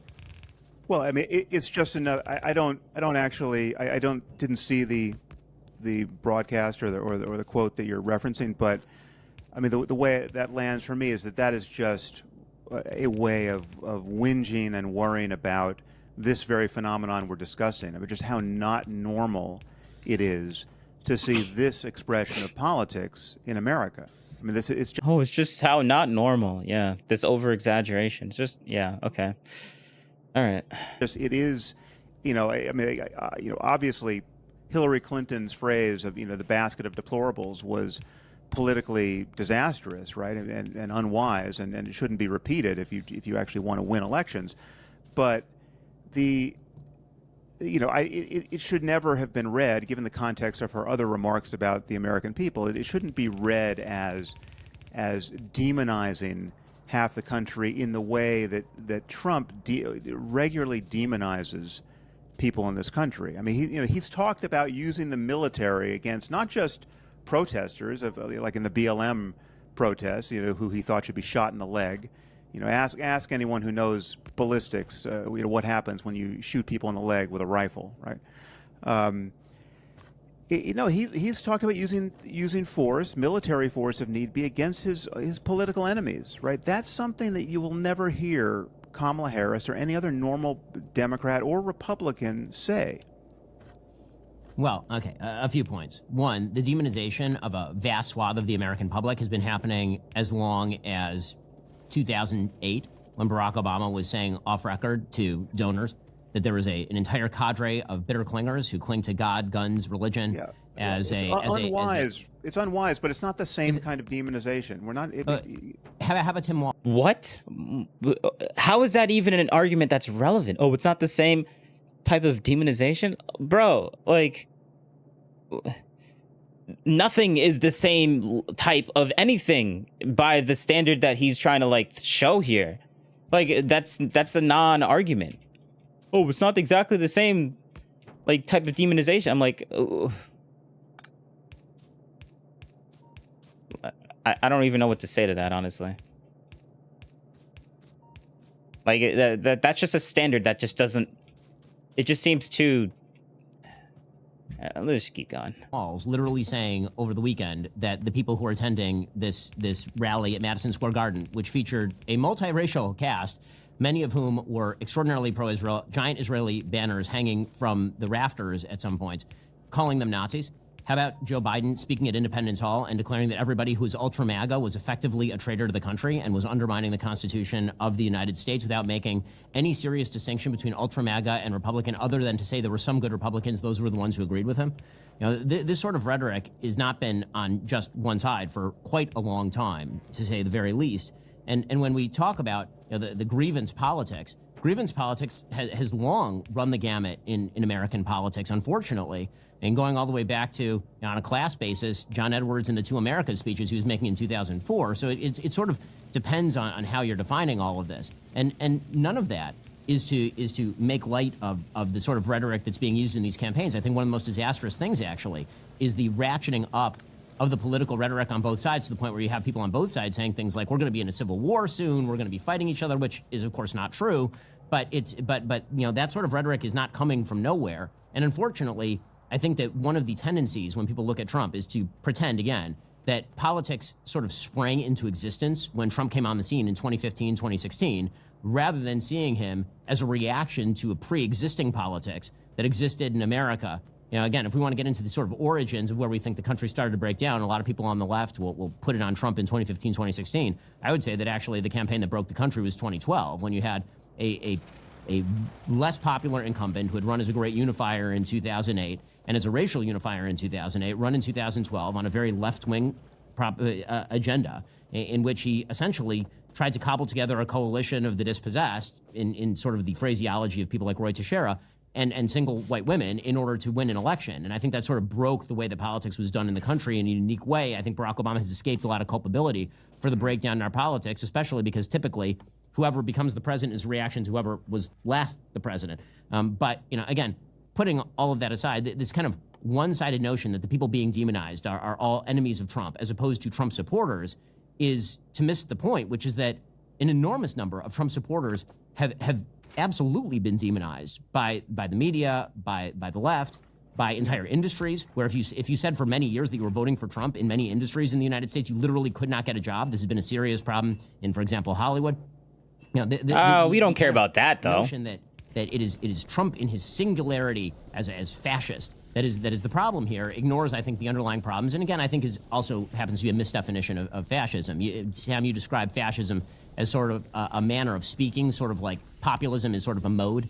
I don't think that's actually true. I think that fascism has to be filled with a vision of what American government is and ought to be. And you can make the claim that Trump wants to centralize power in his singular personage, which, may be a thing that he aspires to. That also happens to be a thing that every Democrat president of the last 20 years has aspired to. I mean, Joe Biden has used executive... Yeah, true. Like, what? Oh, well, he's literally about to give an argument. Okay. Powers in ways that dwarf what Donald Trump attempted to do with executive power. And again, this is one of the places where I have a very large... Not... He's about to give an example.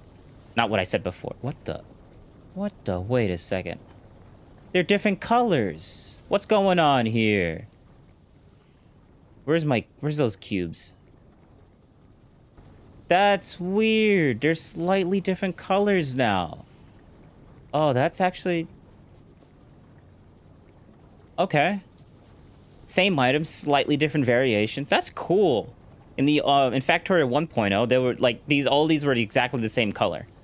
That's really I like the slight variations. It makes everything look let's take Trump's rhetoric seriously when he says a dumb thing to John more Kelly. Unique, he admittedly says many dumb things. But when Joe Biden attempts to, for example, defy the Supreme Court to alleviate student loan debt, or when he attempts to use OSHA to cram down a vaccine mandate on 80 million Americans. True. Or when Joe Biden, or when Kamala Harris puts out campaign proposals that she's going to literally just pay people who are black business owners or Latino business owners $20 grand a pop and then relieve the loan debt, which is totally unconstitutional. When she says those sorts of things and attempts to pursue them. Oh, but that's not a big deal. That's not a big deal. That's that's not abuse of power. That's not someone like using their power very heavily or anything like that. Nah. That's not that bad. Come on now. It's not that bad. It's such a great argument. So just calling it, oh, it's not that bad. Yeah, okay. Just because you don't think it's that bad doesn't mean that other people won't see it exactly the way that you just said it. Like, what? It's an opinion.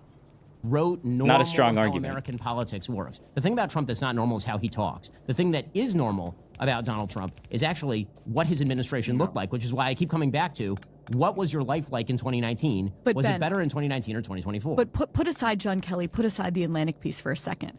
Look at the list of names of people who I know that you respect. Jim Mattis, H.R. McMaster, Will Hurt, John Bolton. We could go down. It's a list of like 100 people. Wait, John Bolton? Well, I guess maybe before he basically went behind Trump's back and told him false information, and then literally as soon as the election was over in 2020 and Joe Biden ended up winning, the John Bolton's like, you know about the troop level thing? Yeah, I lied about that. Basically stabbing him in the back. And so yeah, he was respected up until then. But I guess he's still respected now somehow. We just forget about that backstabbing. Okay. Do they all have Trump derangement syndrome? I mean, what are they seeing that is leading them to sound such an alarm? Was it John? Maybe it was another person. But I think John Bolton was like one of those all of the terrible A-listers, picks B-listers, and arguably the C-listers, and he's left with Mike Lindell and Kash Patel that are not going to be able to restrain him in the same way. I think that's a pretty compelling argument. It's not a compelling argument because you're just going to mention people that obviously are on the fringes and completely forget about Tulsi Gabbard, John F. Kennedy, Vivek Ramaswamy. I guess some people have their issues with him, but I think he's pretty cool. You got Elon Musk, and I guess people will be like, oh, well, people have issues with him too, but whatever. Honestly, I don't really care. Like, Elon Musk he has so many successful companies underneath his belt, and he's energy master, like Tesla being the leading electric car company in the world, in the United States. I can't really say in the world. I think China has a company in there. I forgot what it was called. That's actually the leading in the world, but mostly because there's more bodies in China than there is in the U.S. So there's more bodies to take up cars, to buy cars in China for that to happen. Okay, well, honestly, yeah, just it's less compelling to me considering that there are a bunch of holdovers who certainly would go back into the administration. So, for example, Mike Pompeo is very likely to go back into the administration as Secretary of State. You're going to see Howard Lutnick doing much of the staffing up of this administration, as opposed to Trump himself. I mean, one of the things that Sam mentioned earlier, which is I think probably the best description of President Trump in many ways, is that this is a guy who likes to build condos and golf. I think that's true, which means that he delegates an enormous amount of power to people who are sort of professionals in the area, which is how you ended up with 3 fairly traditional originalist judges on the Supreme Court, as opposed to the person he said he might appoint in 2015, 2016, his sister. So again, one of the hard parts about gauging Trump is what is he just saying and what is he doing? And that's why I keep going back to sort of the Strainer reference, which is I already saw what he did. As far as the people who he's fired, who he's been alienated from, who refuse to bow the knee, the wonderful thing about American politics is that there's a nearly endless supply of professional politicos who are willing to fill the gap in order to actually perform political functions. I don't think there's any danger of D.C. running out of politicos who are willing to staff up top levels of the State Department who aren't, my pillow guy. Okay. I know a lot of people that are sitting out this election or writing someone in. And the reason for that is because they're absolutely disgusted. They're disgusted with Trump for all of the reasons that Sam has been articulating in this conversation, some of which I think Ben would agree with. But they're also disgusted with what they see as the lies and the hypocrisy coming from not just the Harris campaign, but more broadly, the left. They see a party that claimed to care about democracy, but then undermine democracy by anointing a candidate instead of holding an open primary. They see a side that claims to care about the rule of law, but then weaponize the rule of law against their chief political opponent with feckless political lawsuits. Let's exempt the Georgia case for a minute. And then with Kamala Harris in particular, they see a candidate that they view as having lied about Biden's fitness for office, who even attacked the integrity of the U.S. attorney for writing that the president was too old and too senile to prosecute, and who still is doubling down on that lie, saying in a recent interview on CNN that she has no regrets about defending Biden's mental capabilities. Sam, I don't know anyone who hates lies and liars more than you. You've said in the past, all lying is destructive of the social fabric, even so-called white lies. And that's one of your main reasons for opposing Trump, that he's such a liar. And it's obvious in the ways that he lies. But what do you... Yeah, but I would argue that the way that Trump lies, he lies about things that no one cares about. Like, he says his golf courses are, like, the best in the world. And I'm like, okay, that's a lie. But, like, does that, like, change anything? Like, who cares? And I feel like, so this is more opinionated, that Kamala and Biden will lie about things that are actually important. So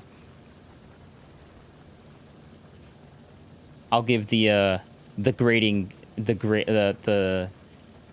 curve argument, I guess, or the more opinionated argument, which isn't really that. Like, I've been complaining about how, like, they're not giving arguments that are actually, like, convincing. This one might not be that convincing to them either, but I'll still say it anyways. You can tell me in the comments below, but that's just how I feel. What do you make of that argument that I hear, and not always so articulately put, but that I often am hearing from people who are saying, I cannot bring myself to vote for her because to vote for her would be to validate this set of things that I so profoundly oppose? All right, well, let's try to put this in some sense of proportion, right? I mean, Trump is, I think, without question, the biggest liar, perhaps in human history, but certainly the biggest liar anyone can name. I mean, I don't know anyone, any historical figure who is trailing tens of thousands of documented lies other than Trump, right? I mean, he's simply, there's simply something wrong with his mind. And I mean, he lies pointlessly. He lies in ways that don't serve his purpose. He lies compulsively, and he lies obviously to produce certain political effects. But it is pathological, and it's pathological to have a political culture that doesn't care about this degree of dishonesty in a presidential candidate. I mean, the real... The degree of dishonesty that he's talking about is when Trump says that his golf courses are just are the best golf courses in the world. Yeah, those are the lies. Yeah, he says so many of those little lies. Yeah, that it obviously affects everything. It's just so people should be paying attention to that way more. It should be people should be like, whenever he says like that golf course is much higher, or whether his building is worth a lot more than it actually is. Yeah, Whoa, that's some terrible stuff right there. That's some terrible stuff right there. Trump So derangement convincing. syndrome is to think that his flaws in his character, his perhaps his dishonesty above all, don't matter, right? That's the derangement. So if we Okay. were going to decide this election on the basis of honesty and personal integrity, this is simply nothing to talk about right now. If you want me to run through the evidence of lying on Harris's side, I'm happy to do it. I mean, I think some of what you're calling lying is not so clear cut, right? I mean, I think there are multiple ways of describing what's happening with with Joe Biden, which don't cash out to clear lying on the part of the people who, until the 11th hour, insisted that he was a viable candidate. Are you really trying to play a technicality now?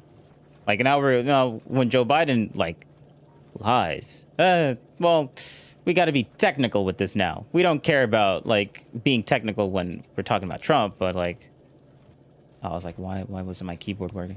But when it comes to Biden, now we got to be technical. Was it really a lie? I'm like, okay, all right.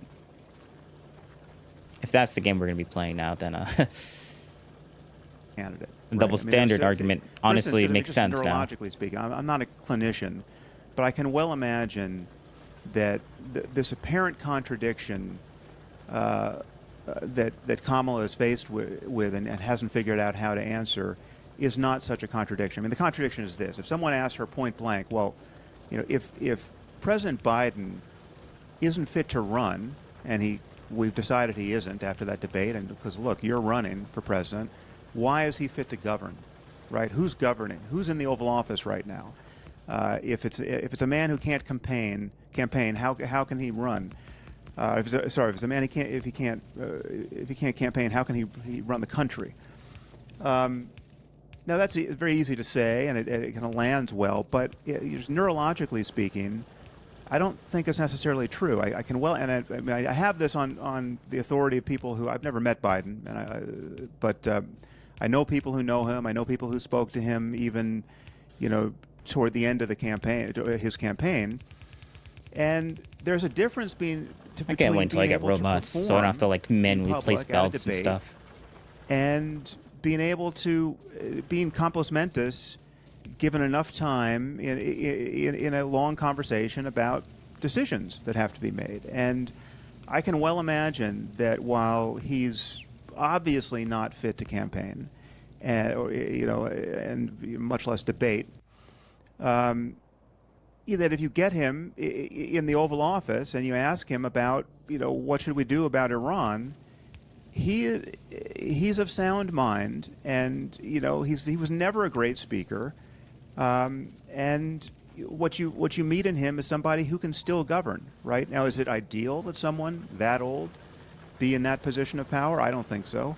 But look, Trump would be 82 at the end of his term, right? We've got another old guy seeking power. So I think I'd be the first to say that we should age test the presidency at a certain point, or at least give cognitive tests to people who are of a certain age. But again, I think there's probably some daylight between how Biden shows up even now in the Oval Office and how he shows up on our television sets as a totally moribund figure, and as someone who can't campaign for the presidency.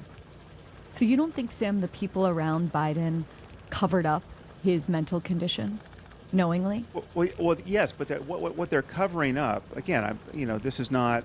So that lie... Oh, okay. That lie is fine. Whether we know whether the president is, cognitively there or not. Yeah, that's a lie that we should be covering up. Yeah, that's way worse than Trump talking about how his golf course is, the biggest in the world. Yeah. Okay. All right. Well, you see here, the difference is... Yeah, okay. All right. I don't have any inside knowledge here, but I have a sense that this seems quite plausible to me, right? What they're covering up is the fact that he's getting worse and worse as a candidate, right? He was never a great candidate. He was never a great speaker. He's not someone who can speak extemporaneously like Ben Shapiro, right? I mean, it's just not, that's not how he was ever wired. You know, stuttering, whether his stutter was the problem or not, he's just not a great speaker. And Kamala Harris is not a great speaker. No, there was some actual like you keep saying that he's not a great speaker. There's like Biden has been in what do you call it? In some sort of governmental position. I forget what the technical words are, but like he's been in these like places for a really long time, and he's spoken a lot in different like places. And we have him talking in the 1990s, like arguing against, I forget what he was arguing against and what he was specifically talking about, but like during that entire thing, like Biden was actually like, he was talking normally, like he didn't have any stutter or an issue or anything like that. He was like, oh, no. We don't need to make steel, not yet. So like this argument that Biden is, that he has a stutter now, and like, that wasn't the majority of him in like, he was actually a good, people liked him in, when he was in the, or people thought he was like super intelligent, or maybe not super intelligent, but he was a good politician. Let's just say that. So like now he's just downplaying Biden's history and just pretending that it just didn't exist with all of the stuff that he's done before. Like that's disingenuous. But I think what they were covering up is, okay, yeah, he's lost a step or two or three, but we have no alternative now. We're locked in. The process is over, right? He's the candidate, so we got to make the best of it, and we got to figure out, you know, how to get Thank him you in for front the of the camera follow, at the right hour. Branneth. Thank you for the follow, Branneth. I think I'm saying it right. Correct me if I'm wrong. So that he doesn't look like he's going to fall asleep, and that I could imagine was, you know, one long emergency, or it certainly became one at the end of the, you know, at the end of his campaign. And the debate, what the debate did is made the entire country realize, all right, this is totally unsustainable. But it's not the same thing as knowing that this is a weekend at Bernie's presidency, and there's no one in the Oval Office, and the country's being governed by functionaries whose names we don't know, right? That's not that is not plausible to me. But yes, I think it would be good to have a younger president. There's no question. But for the people who say, just to follow up on one aspect of that question, who say, you know, I would have loved. Wait, is it better to have a younger president just for the sake of a younger president? That should have been the question. And I would disagree with that. Just because someone is younger doesn't necessarily make them better. The argument should be they're too old and they're becoming like they're sundowning and they're showing the effects of being super old. That would be a better argument.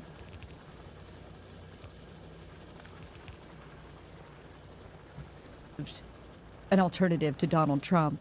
I would love to have voted in an open primary for someone that I preferred rather than have been Kamala Harris you guys it can't upon see me. that. Do you think that's a legitimate gripe? Let's go to or you map think it's view. legitimate, but just Yeah, who we're cares gonna get overrun real quick. They're about to attack. Oh man! It would have been my preference. I think we would have a stronger candidate. I think Kamala herself would be a stronger candidate now if she'd gone through that process. I mean, one of the things she's suffering is just the fact that she had to hit the ground running at. I need to get some more. And you know, we're more guns. All the kinks in her campaign. This should be enough to withstand this one attack. And a campaign should be closing the deal, right? So I mean, that's just, she would have been stronger had she prevailed and became the candidate through that process. But I think that's it was not fascism that delivered that circumventing of a primary. It was the Democratic Party did what it did, right? It's not, they didn't disenfranchise half the nation. I mean, that was not what was happening. Just because you don't think that that's how, like, a lot of people felt that way, regardless of how you feel about it. So, like, why don't you contend with what people are actually saying instead of just going off of how you actually feel about it? Because, like, you should be answering the question of why do a lot of people feel that way? But I don't think she actually asked that question, though. But still, like, I don't really care about his opinion. So I really wish he would have answered that question. Oh, God. It's, but, you know, was it an ideal process? No. Damn. I think the distinction maybe between the two of you when it comes to the question of Trump and his relationship to truth is that, Sam, you see Trump as being a liar, and Ben, you on balance see Trump as a bullshitter. And there's a kind of a difference between the two. Yes. Yes. And I think that Sam is being very generous with his interpretation of events surrounding Joe Biden's health, where I fully believe that we were lied to for solidly 2 years about Joe Biden's mental status by people close to him. I mean, there were articles. Oh, but that doesn't matter. So what if he lied about that? That's just a little white lie. Did I convince you guys? That were widely then derided in places like The Atlantic, talking about how there were foreign leaders who were bewildered as to Joe Biden's condition 2 years in advance of him dropping out of the race. And we were told literally weeks before he dropped out of the race, that any clip that showed that he was non-compos mentis was a cheap fake. That was said at the White House, and that was trafficked by pretty much everybody in the media for solidly 2 weeks leading up to the debate. And then there was the debate, and it appeared that he was staring into the maw of death live on camera, and suddenly everybody switched their opinion in real time. And it is my, grand supposition that no one actually switched their opinion in real time if they were close to him. The idea that he is somehow behind closed doors, turning handsprings and competent mentally to actively take on the challenges of world politics, I see zero evidence that that is the case, considering he can't go on the campaign trail for a day without mentioning that Gabby Giffords is dead when she's alive, or suggesting that a strike that happens by Israel against Yemen is actually a strike by dock workers. These are not the strains of a day-to-day campaign. Post his campaign, he's just on the tarmac. But honestly, Biden's old. Like, this is just to be expected. But, like, people try to interpret Biden as if he's, like, still there. And honestly, they shouldn't be doing that. But that's how people cope, man. That's how people cope. Answering basic questions, he loses track of who he's talking about, where he is, what the hell is going on around him. And meanwhile, Kamala Harris is still out there holding fast to the line that actually he is not only he is doing absolutely fine, which of course does beg the question that you quite properly asked, Sam, which is, if so, then why are you the candidate? Precisely. The lack of honesty with regard to Biden's health, I think, was one of the reasons why so many people were both enamored of the fact that Kamala replaced him, and also on the right, bewildered and angered by the sort of narrative switch that took place in real time. I mean, you saw this narrative switch take place in real time. When we talk about honesty in politics, there are really sort of three characters that matter in a presidential race, and I know that this may be controversial territory for some people who are on the left side of the aisle. There's the candidate of the Republicans, the candidate of the Democrats, and then the media that seem to be largely legacy media, a sort of apparatus of the Democratic Party, where the narrative switched from Joe Biden is totally competent mentally to Joe Biden needs to go immediately to let's forget about who's president of the United States and never mention it again to people like Kamala Harris. Kamala Harris went solidly almost 2 months without doing a serious interview at the beginning of this campaign. And it's that sort of dishonesty that leads people like me, who I agree with Barry's characterization, think of Trump as a bullshitter, to say, which are the bigger lies? Trump jabbering about his golf game, or the fact that we've been lied to about the health of the president of the United States, or the fact that we've been lied to? Actually, it's interesting that you read. Yes, he made my argument. Yes. I forgot that I don't even remember him saying that, but yes, that was literally my argument. Thank you, Ben. You just vilified me. He just vilified me. That is going to be a clip from my other channel. 100%. Thank you. Oh my God.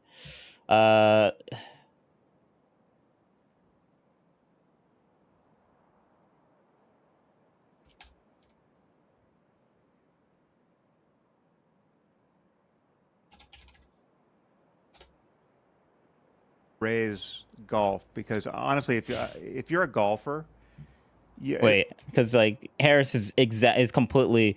I don't know. Is he going to completely downplay what his argument right now, or like?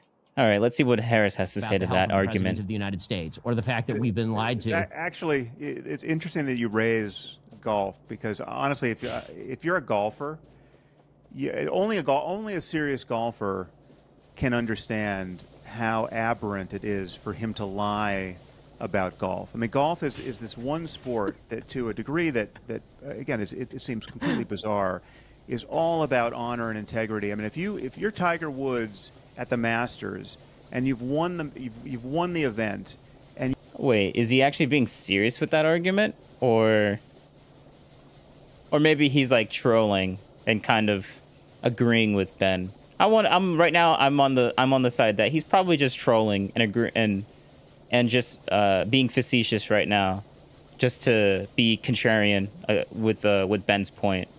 you fail to sign your scorecard when you walk into the clubhouse after the event, you lose the event, right? I mean, that's golf, right?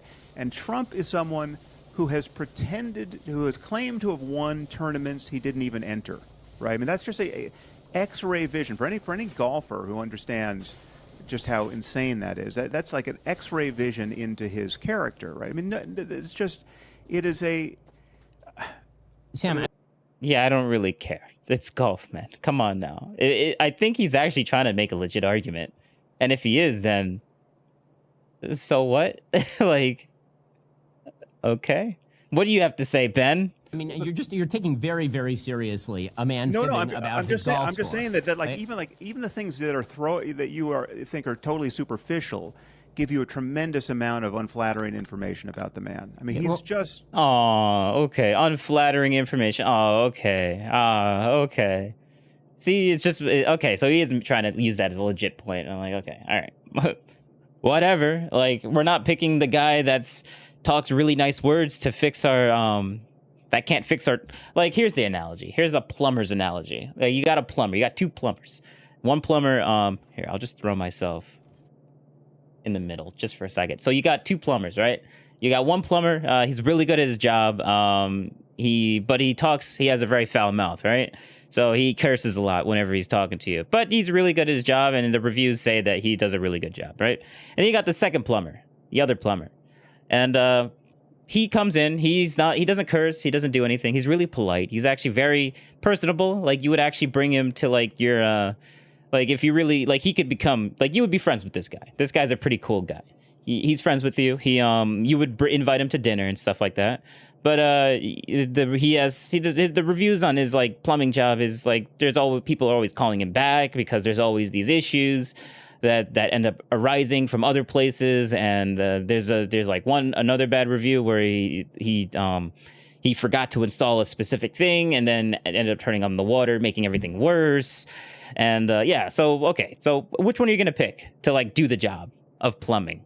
Is it gonna be the nice guy, or is it gonna be the first one that has a potty mouth but will get the job done and has really good reviews, or the guy that does a mediocre job but is a really nice guy, and you would invite him to your dinner? Like, what piece of information is more relevant for the job of plumbing? And that's the same argument that I would give for Trump. Like, he has a foul mouth. You wouldn't invite him to dinner, but he'll get the job done. Like, just like, and I don't even need to, like, give you examples. Just look at his 2016 to 2020 presidency and exclude COVID because, like, Trump can't control whether China releases a virus or not. So, like, if you want to blame him for that, okay, all right. You can criticize that, his reaction to it, but that's not on him for why that ended up happening. And it's not on Biden either. So if you're going to make the argument, oh, but they say it's on Biden. Like, no, it's not on Biden. I just said it multiple times. And people that are making that argument, those are weak arguments. It's just weak arguments. Like, focus on other things. There's other things to criticize Biden for than his response on COVID as well. And there's better arguments versus that. So, yeah. Guess we'll go back to the video now. You know, there's actually something deeper to say about the golf thing. So, funnily enough, so I was talking with a friend from abroad, and we were discussing the bizarre debate between Trump and Biden, in which they started discussing their various golf games, which was the most amusing thing I've ever seen in a presidential race. Mortifying. It was incredible. Politics. I thought it was hilarious, and not only did I think it was hilarious, I thought it actually said something far deeper and more interesting about the state of American politics, which may be why, you know, I think that there may be a difference in the level of sanguinity between Sam and me when it comes to the health of the republic. So the way that I saw that, there's two ways to see that. There's glass half empty, which is you have two old men jabbering about their golf game.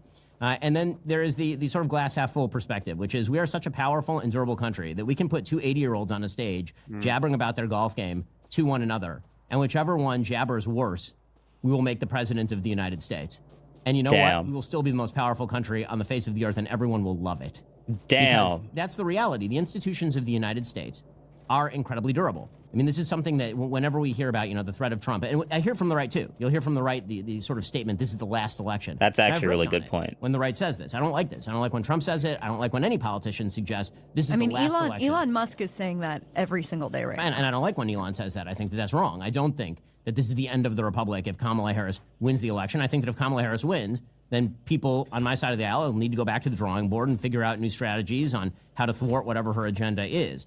But because, you know, my view of American politics is that it will continue and the institutions are durable, that means that my choice really becomes about who do I think is going to best function inside those durable guardrails that are most likely going to hold back most of the excesses, if not.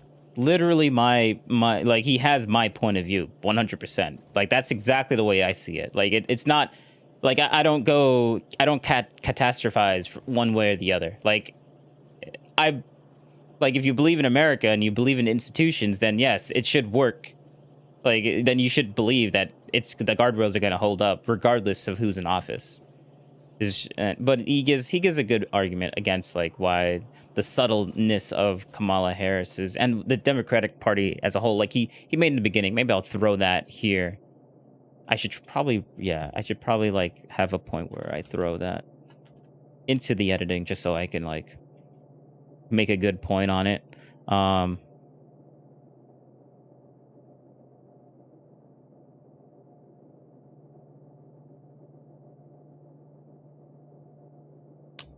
But yeah, I think my point came across. All of the excesses of the candidates and who is going to be more professional at manipulating those guardrails. And I think that Trump's amateurism and lack of professionalism when it comes to manipulating those guardrails in some ways is a point in his favor, as opposed to the professionalism of the Democratic Party on this sort of stuff. Well, speaking of jabbering on, I find Kamala to be a fascinating candidate because it feels sometimes like she's being scripted by Armando Iannucci. I just want to read two things that she has said recently. She was at a town hall with Anderson Cooper, and he asked, how can we differentiate your policy beliefs from Biden's? Not exactly a difficult question. This is what she said. Well, there's a lot that was done, but there's more to do, Anderson, and I am pointing out things that need to be done, but haven't been done, but need to be done. I could do a dozen of these right now. Damn. And, you know, when you have, you know, a Democratic grandee like David Axelrod, not exactly. But that's not a big deal. So what if she said the same thing? She said so what if she talks like that? Like, bro, if that's not a hard question to answer. Imagine like if she was on the world stage, right? And Putin gives his like question to her and she stumbles and stammers around it like that. Like, come on, man. You really want someone that does that can't even handle a softball question going up against like dictators from other countries? Like, come on now. Exactly a simp for Donald Trump, getting on television and accusing his candidate of going to word salad city. You kind of can come to understand why some people are choosing the comprehensible bullshit of Trump over the incomprehensible Kamala Harris. Yes. At least that's, you know, when I'm listening to... Bro, that is honestly okay. I agree with that statement 100%. To her, I'm like, what is this person actually standing for? What is she actually saying? What is the positive vision here beyond I'm not Donald Trump? And maybe I'm not Donald Trump is enough for a lot of people. But I'm watching her obsessively looking for that positive vision, and I'm not seeing it. And Sam, even in the beginning of this conversation, I asked you, why are you voting for Harris? And the answer amounted to, because she's not Donald Trump, which I get. But, like, help me see, what is the positive vision there beyond the fact that she's not him? Yeah, well, as I said, not him is really enough, and it should be enough, because... It should be enough. Why? Why? Oh, wait, no, because of his point of view on Trump. Trump is like this terrible person. Like Trump is this terrible person, and he's such a terrible person that it's enough just to not be Trump to actually like to just be the only reason why you vote for him. And it's just, honestly, that's just not that convincing. It's just not that convincing. But this is why, like January 6th, man. Like, come on now, you don't want people doing those. Like, that's a good point, right? January 6th? Well, not really. Like, everyone already knows this, but still half the country's still gonna vote for him. So obviously that's not enough to sway people that are undecided still right now. Because they've heard those arguments multiple times. Like, there's a reason why they're still undecided. And it's not for the fact that they didn't hear the point of Trump being a potential dictator or whatever. Like, they've heard that multiple times. So you're going to have to give a better argument than that. But I guess people just don't understand that.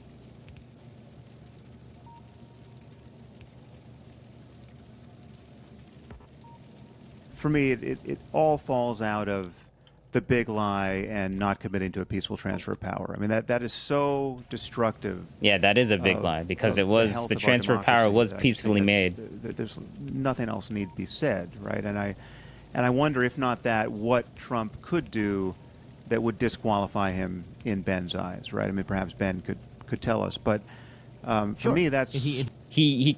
Oh wow, okay, so he can easily tell you. All right, what would disqualify him? If he used SEAL Team 6, if he used SEAL Team 6 to kill his political opponents, I think that'd probably disqualify him. Well, here's something that might be... Actually, yeah. And he literally could have done that. He could have gave a bullshit argument on why his political opponent could have been like a spy of some sort and get deleted, and that would have been immune because it's underneath the immunity ruling for what presidents can do. But guess what? Trump didn't do that. And then people are like, "Oh, but the immunity really didn't happen until like wasn't underneath." Honestly, I don't really care. I don't really care. Like you give the. I'm not even gonna give the argument of what people could use for that. But like I can already see it coming. But so I wanted to pre-argue that argument, but some people don't even know the argument, so I don't necessarily need to do that. It'd be disqualifying. That has not yet come up in this conversation. January 6th happened 4 days after Trump called the Georgia Secretary of State to say, I just want to find 11,780 votes. Let me repeat that. I just want to find 11,780 votes. Ah, scary stuff, that's right? Arguably worse than January 6th. How does that get a pass? Okay, so it's not that gets a pass. I mean, obviously, there's an ongoing court case regarding it. Now, there's always a matter of interpretation when it comes to President Trump. There's the interpretation where he's asking the Georgia Secretary of State to follow. Yeah, but we don't like that you interpret it differently than we do. We think it's bad, and you interpret it as, like, not being so bad. So, literally, we just disagree on this. Like, if you don't want to take my interpretation of it, then there's no point in arguing. You just disagree, and that's it. You're going to have to just live with just disagreeing. Like, what do you call it? You disagree where, like, you kind of just come to a mutual understanding, like, yeah, we disagree, but I'm not going to, like, delete you over it. But, like, Destiny would give the argument, like, no, this is something we have to tackle. We can't just sit here and just disagree. Like, we have to fight this. Like, obviously, one of us is wrong here. What do you mean one of us is wrong here? Like your interpretation, you guys think it's just this terrible bad thing. We obviously just don't think that. That's it.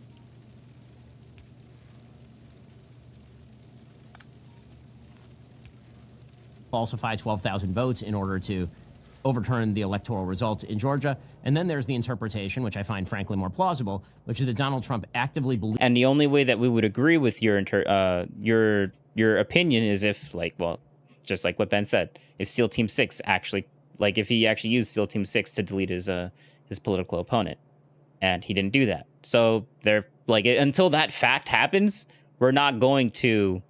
Until that happens actually in reality, like that, we're not. I'm not going to, like, your argument. It's not going to hold any weight.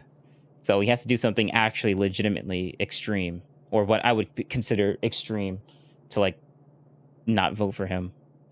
Believes in his mind that there are a bunch of votes that are hidden in Georgia, and he believes that those votes can be found if the search just wanted goes on long enough. 11,000 of them. All he needed was 11,000. Well, yes, because that would achieve the victory. He doesn't care about. Yeah, just because someone is delusional doesn't necessarily disqualify him from being president.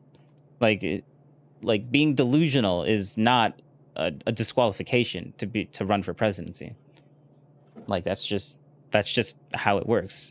If a lot of people, and plus, and calling it delusion is also another thing. Like, if 50% of the country believe in the delusion, then is it really a delusion? Or is it just a separate opinion that you just disagree with? Like, about finding the other 40,000. Have you listened to that audio recently? I have listened to that audio, actually. I mean, it is so unseemly. It's not that bad. Calm down, Harris. Have a president I'll agree with you on make that Sam. call. I have a question for you, really. But it's a little bit like the difference between lying and bullshit. Is it unseemly, as I think Ben would agree, or is it? Yeah, go on. Right. So I mean, but this is one of the questions actually that I have for Sam. So let's assume that everything that you're saying is true, right? Let's assume that Donald Trump is, a fascist and a threat to the republic and all this sort of stuff. So 48% of the American population is going to vote for him. Half the American population that votes in this election is going to vote for Donald Trump. What does that make them? You said earlier that you don't think that it's a good idea politically to label half of the American public that. Yeah. But does it mean that anyone who supports Donald Trump in order to say, stop Kamala Harris, or because they like what he did as president, as opposed to Kamala Harris, does it make them fascists? Does it make them sort of the true threats to the republic? How would you characterize those people? Well, obviously there are different cohorts, right? I mean, there certainly are some fascists or aspiring fascists and actual Nazis in our society, and they are all in Trumpistan, right? So there are those people. I don't spend a lot of time thinking about those people, but quick corrective: Nick Fuentes has apparently endorsed Kamala Harris. I'll just put that out there because Trump is too philo-Semitic for him. But yes, we can. Actually, let's fact check that, because I actually remember him saying that, and I never actually fact checked that. So I'm gonna pause this for a second, just go to this screen. And let's fact check that. Did Nick Fuentes support Kamala Harris? I wouldn't doubt that, but like, why not? Did Nick Fuentes support Kamala Harris?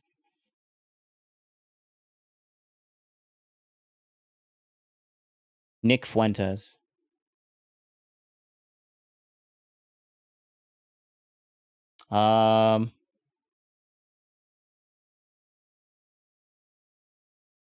Hopes that Kamala Harris will lead to a. Okay.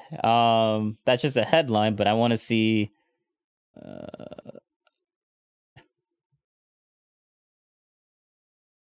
right, let's actually go into this. We're gonna Control F and Kamala Harris. Boom. Got a couple things saying Harris.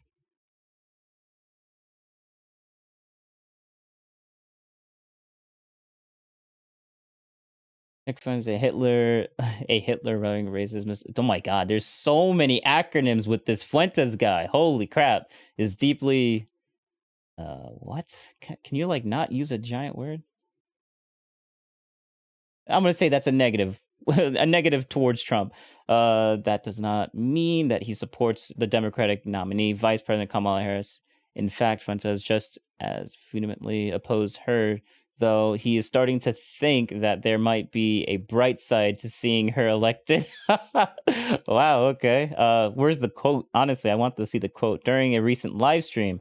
Oh, all right. Then let's see. I want to see the recent live. Oh no, I am not about to watch Nick Fuentes on Twitch. I might end up getting banned for that. Fuentes was particularly giddy with the excitement over the idea that Harris' presidency will generate so much hatred amongst white voters that they'll elect an American Hitler in 2028. Oh, so that's his rationale? It would probably be better for us because 4 years of Kamala Harris would absolutely radicalize the masses. Oh, shoot. Fuentes said with delight. If she wins, it'll probably be by a hair. Nobody will think it's legitimate. Everyone will think Trump got cheated. Yeah. Yeah, that's probably true.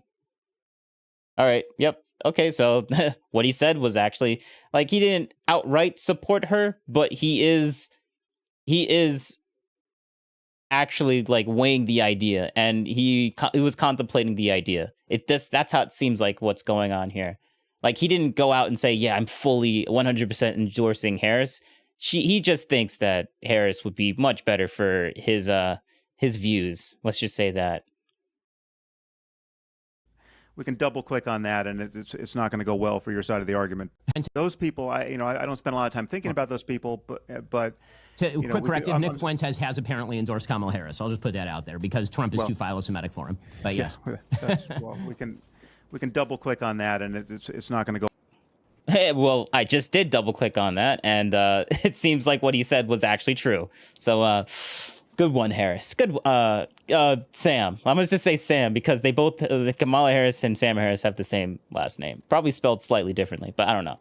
Maybe it's spelled the same. I don't know. Go well for your side of the argument, but we're both worried about anti-Semitism, and that we know it exists on the left and the right. But the really scary anti-Semitism, the anti-Semitism that would give us, Timothy McVeigh style terrorism and violence in America, is on the right. Right? We might be more annoyed by what's on the left, but if I told you that someone went into a synagogue this week and just murdered 20 people at random, and that person was not a jihadist, if you had to guess whether it was someone on the far right or some blue-haired person slowly running out of the Ivy iron. League and so sad. and was anti-Semitic in that vein, you would be, you like me would win money all day betting it was coming from the far right, because that's where the genuinely scary anti-Semitism is, and some of that is wrapped up in this populist phenomenon of Trumpism. But no, there are many people who are just low information voters. There are many people for whom wokeness and far left identity politics has become a single issue, the single issue around which they're going to react, which I understand. I mean, I've found it as galling as you have. It just hasn't subsumed everything for me. I've kept it in some proportion with other things that worry me. But it's not to recognize how pathological Trump is, to recognize the message we are being given by the Republicans who have been close to him, who ad nauseum will tell you he's. Sam keeps talking about the rhetoric and does not talk about any of the policies or any of the actions that Trump has implemented in the past. He has no solid. He just says the only thing, like, they literally, Harris and I would say Destiny too, literally live in quotes for these guys. They live in quotes. Oh, he said this, he said that. I'm like, why don't you talk about his actions? Like, show me the actions of where you think he's going to do that. And then I guess the one thing they could talk about is like, oh, his speech before January 6th or during January 6th. Oh, his speech. What about that? Oh, okay. Yeah, that's even more words. That's more quotes. Give me something better than that. Come on now. He's unfit to serve. His behavior, his manifestly dysregulated behavior, where he seems to have nothing but contempt for our allies and nothing but praise. Also, that quote that I just said, that everyone lives in, like, these people always just lives in quotes. Like, the only arguments they can give is just quotes.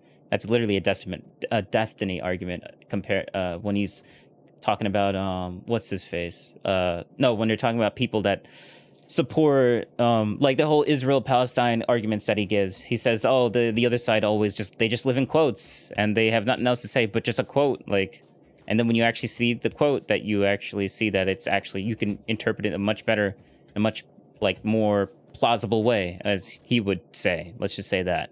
And so I'm literally giving his same argument back to him. I don't even think he's gonna even see this, or he's gonna be like, "Oh, it's just retarded," right? and just dismiss it instantly. While professing to be strong, is so obviously weak in that he's so easily manipulated by flattery, right? All you have to do is flatter him, and he's your guy. I mean, I know you think. Oh, that's so scary. And there are many single-issue voters of this sort. There are many Jews who are worried about Israel. Think that, well, Trump is better for Israel, so I'm a single issue voter. There's nothing he can say or do, bullshit or otherwise, that is going to get me to vote for Harris, because I'm just worried about the survival of Israel. Well, Trump, I'll grant you, there have been hopeful signs of his support for Israel, certainly during his tenure as president, but Trump is in the Trump business. Again, I think if the mullahs in Tehran offered him a golf course deal somewhere, our policy could change. I mean, he's that venal. He's that. Oh, so you probably have like evidence of that from when in 2016 when people were like praising him, and then he started doing that, right? So okay, like that's a good claim. So give me some examples during like actions in when he was president in 2016 to 2020. Why don't you do that, Harris? Sam, why don't you do that? Please do that. Are you going to do that? Like, uncoupled from any sane concern. Hold up, we're going to go right back to what he just said. And he needs to give it examples. He can't just give a claim, or I'm not going to believe him. Again, I think if the mullahs in Tehran offered him a golf course deal somewhere, our policy could change. I mean, he's that venal. He's that. Give an example. Uncoupled from any sane concern about international order, and he's that unprincipled. And so I just think there's a corruption that runs, all the way through the man. Claim, and no example. All right, yeah, very, very, very convincing. 100%, Sam. 100%. And that does not make him a reliable ally to anyone. Okay, so there are a few things to respond to there. So on the anti-Semitism issue, I mean, I think it's sort of fascinating how you grouped, the possibility of terror attack on a site. Obviously, if there were a terror attack on a site today, a Jewish site today, it would probably come from one of, historically, if you're looking at the last few years, one of three categories, right? Jihadist, and that means jihadist sympathizer, which today is more likely to be a Democrat, unfortunately, or it could be a black Hebrew Israelite, which we've seen a couple of those, actually, or it could be a white supremacist. Right, well, there was a shooting in Chicago over the weekend by a guy screaming Allahu Akbar. Correct. Yeah. That's right. Well, don't get me started on jihadism, because that'll take 2 hours. Well, an area where we certainly agree. I don't think there's any daylight there. But exactly. But this is one of the when you say genuinely scary anti-Semitism, it turns out that there are multiple forms of genuinely scary anti-Semitism. One is the sort of individual anti-Semite who goes and murders Jews. And then there is a second type of genuinely scary anti-Semitism, and that is a system-wide infusion of anti-Semitic worldviews into an entire party. And you are seeing that happen inside the Democratic Party right now. And that is very frightening to me as a Jew and as an American. When the intersectional ideology, which suggests that victimization is equivalent to failure, that you failed in life, therefore you are a victim of something. And again, you can see that in a lot of grievance politics, but you see it in intersectional terms on the intersectional left.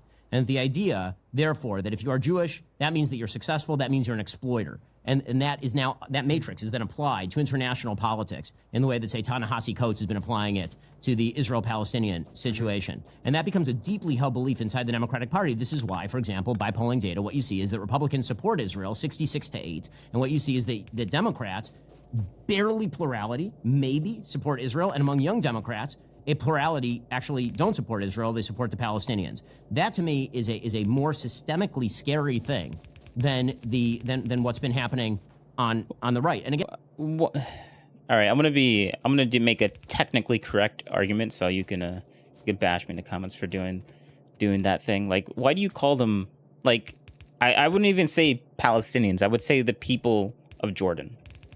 Like, they claim themselves to, they call themselves that, but like what they technically are is the people of Jordan, because that's the place. Palestine has never Actually, no, I will not say that on Twitch right now. I will not be technically true with that right now, especially with the stuff that's going on with Twitch.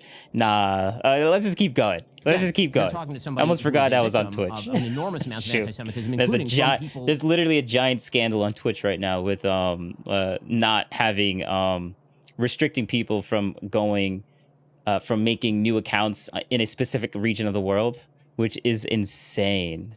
Like, bro, the company. If they ban me, like I only have like 40.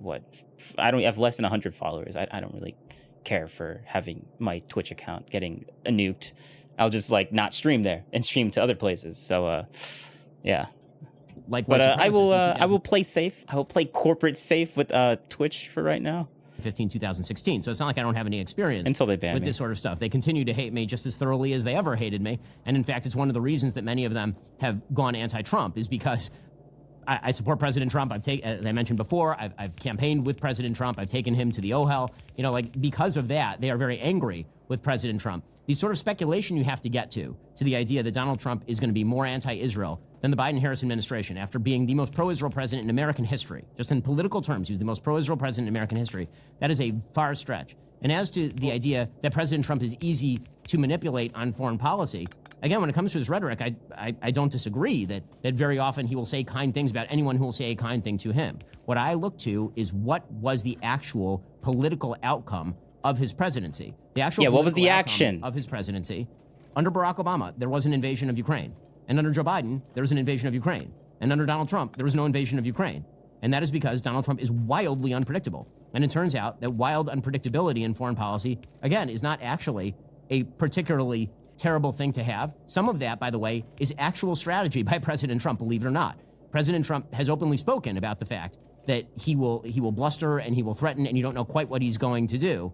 So you can attribute that if you want to, sort of his natural instability. But the reality is that he actually sometimes applies that sort of unstable formula for foreign policy in a way that does scare off America's enemies. I think putting character aside, because I don't think that the two of you are going to see eye to eye on that question, I think that probably the strongest argument for Trump is his foreign policy legacy. Not just because wars weren't breaking out, but good things happened, like the Abraham Accords, like incentivizing European allies to take more responsibility for their defense. And I think the choice sometimes feels like you have, perhaps stability, but weakness from her and craziness from him. So it feels sometimes like a choice between crazy and weak. Sam, I would love for you to contend with, Ben's argument here that... Yeah, I'll take crazy and strong for a leader than weak and... Well, yeah. You would never want... Having a weak leader is probably the worst thing you could probably have. Whether your leader is crazy, like, if he was crazy and weak, well, it wouldn't be, like... So what if he's crazy? He'll get the job done, right? Hopefully. But if you're weak, it doesn't matter if you're going to get the job done or not. You just don't have enough power to actually get the job done. Like, it's just guaranteed. No, job will not be guaranteed to be done. 100%. Wait, what did I just... Oh. Trump's foreign policy, as blustery and, frankly, crazy as he was, and many of the things he said when he was president absolutely alarmed me. But looking back, it alarmed a lot of people. In retrospect, did it lead to a more stable world when you look at the foreign policy picture? Well, again, I had, as I said, I have reasons to think that looking back is not as instructive as we'd like it to be, because in this specific situation, it's not as good as it as typically looking in the past to like get like to for future it's like for every time when we like try to figure out what went wrong, like we look into the past to see what went wrong and try and correct ourselves. Like we just can't do it this time for some reason because Trump is actually really bad. And we can already tell the future, right? Guardrails in place which Trump smashed into and has vowed to remove for his second term, right? I mean, all these people who are warning us and didn't like I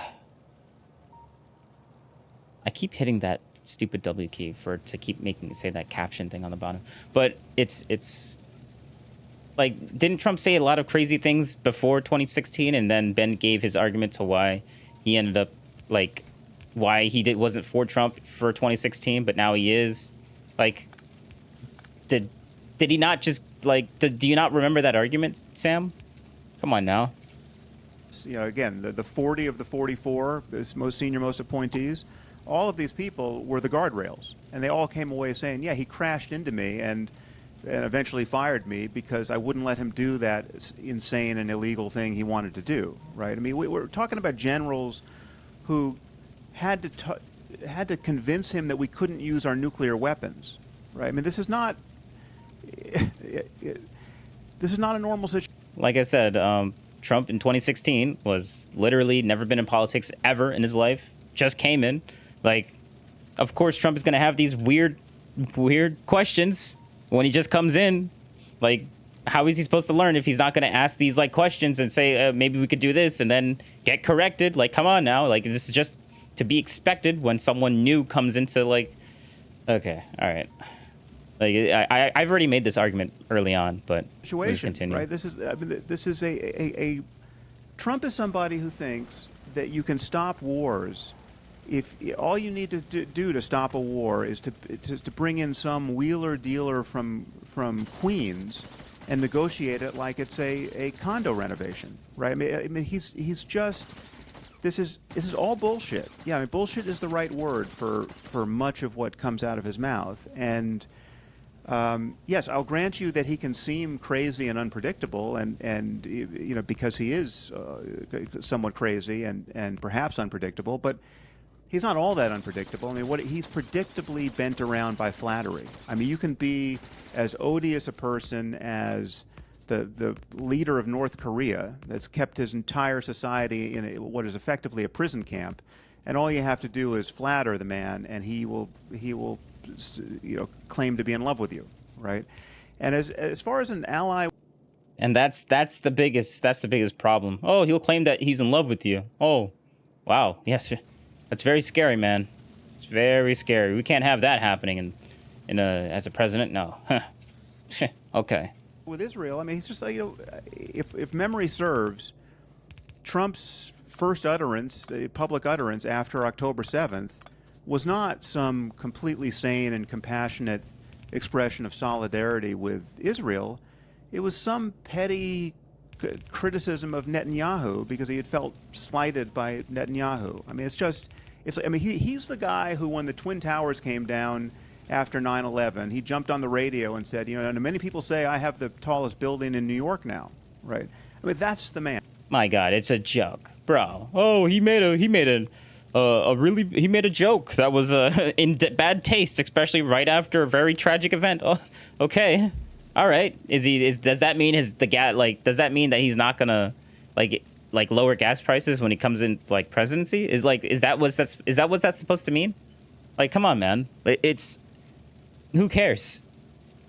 I bet if you find the quote, it's him joking, basically making a very bad joke at a very terrible time. But it's a joke, man. He's no one's saying that no one that's, well, okay, so there's some people that are actually saying, yeah, that like he's like this perfect being or whatever, but like they're few and far in between, and no major political guy that has a decent sized audience is actually making those claims. If they are, then they're stupid.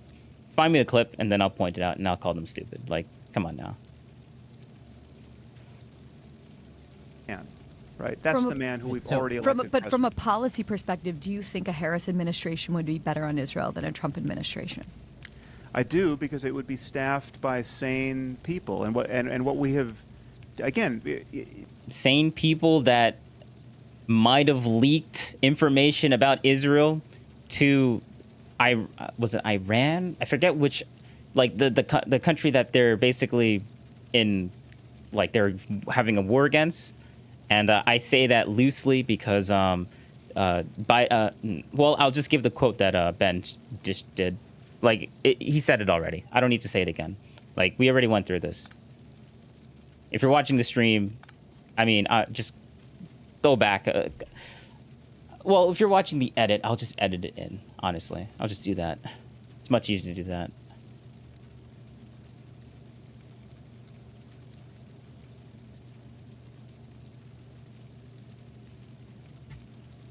do you want Mr. Pillow guy in the conversation with Mike Flynn and who? Candace Owens? Who's going to be in there? Jack Posobiec? I mean, like no. I mean, on his Israel policy, Mike Pompeo and David Friedman are the most likely people to be in the administration, and on Kamala Harris's side, it's most likely to be Philip Gordon. Surrounded by grifters and maniacs.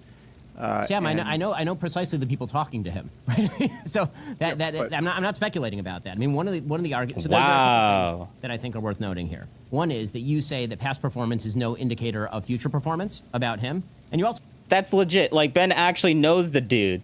That's crazy. People are gonna, like, they're gonna say they're gonna claim that they know Trump and then talk about how Trump has these really dangerous ideas, and then we're talking to Ben that literally has a personal relationship with the man.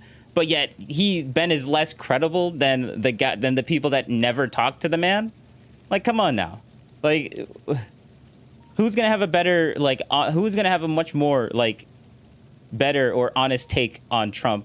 Someone that has no idea who the guy is, never talked to him personally, but seen all these all these wacky weird clips of him saying weird stuff. I'm talking about Trump specifically, or we're gonna talk or a guy that actually literally has been in the camp, I don't think he's been in the campaign, but he's talked to the man personally and has been with him, and apparently he brought him to Israel, and they both were at Israel on October 7th to talk to the people that had family members taken in from the hostages situation, which honestly it's kind of crazy how they still got hostages.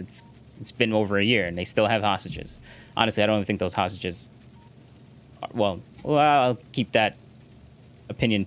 I'm very touchy. I'm gonna stay away from those opinions right now until I get off Twitch. But yeah, I forget where I was going with this point, but let's just continue. To say that about her, so I grant you that there's consistency there. I tend to think that the best indicator of what a second Trump term would like. The overall point of who are you gonna believe more? Sam Harris, who doesn't have a personal relationship with Trump, talking basically giving a much more honest take on how Trump would actually be thinking, or would you believe a guy that actually knows the man in real life and has talked to the guy in real life? So one of these people are more credible, would give you a much better insight on the inside of a person's head, like someone that has an actual connection with the guy that's talked to him personally. And Ben is one of those people. All the people that everyone keeps bringing up, but what about all these other guys that had a physical connection with him? Well, didn't they get fired? All the people that you're talking about, didn't Trump fire them?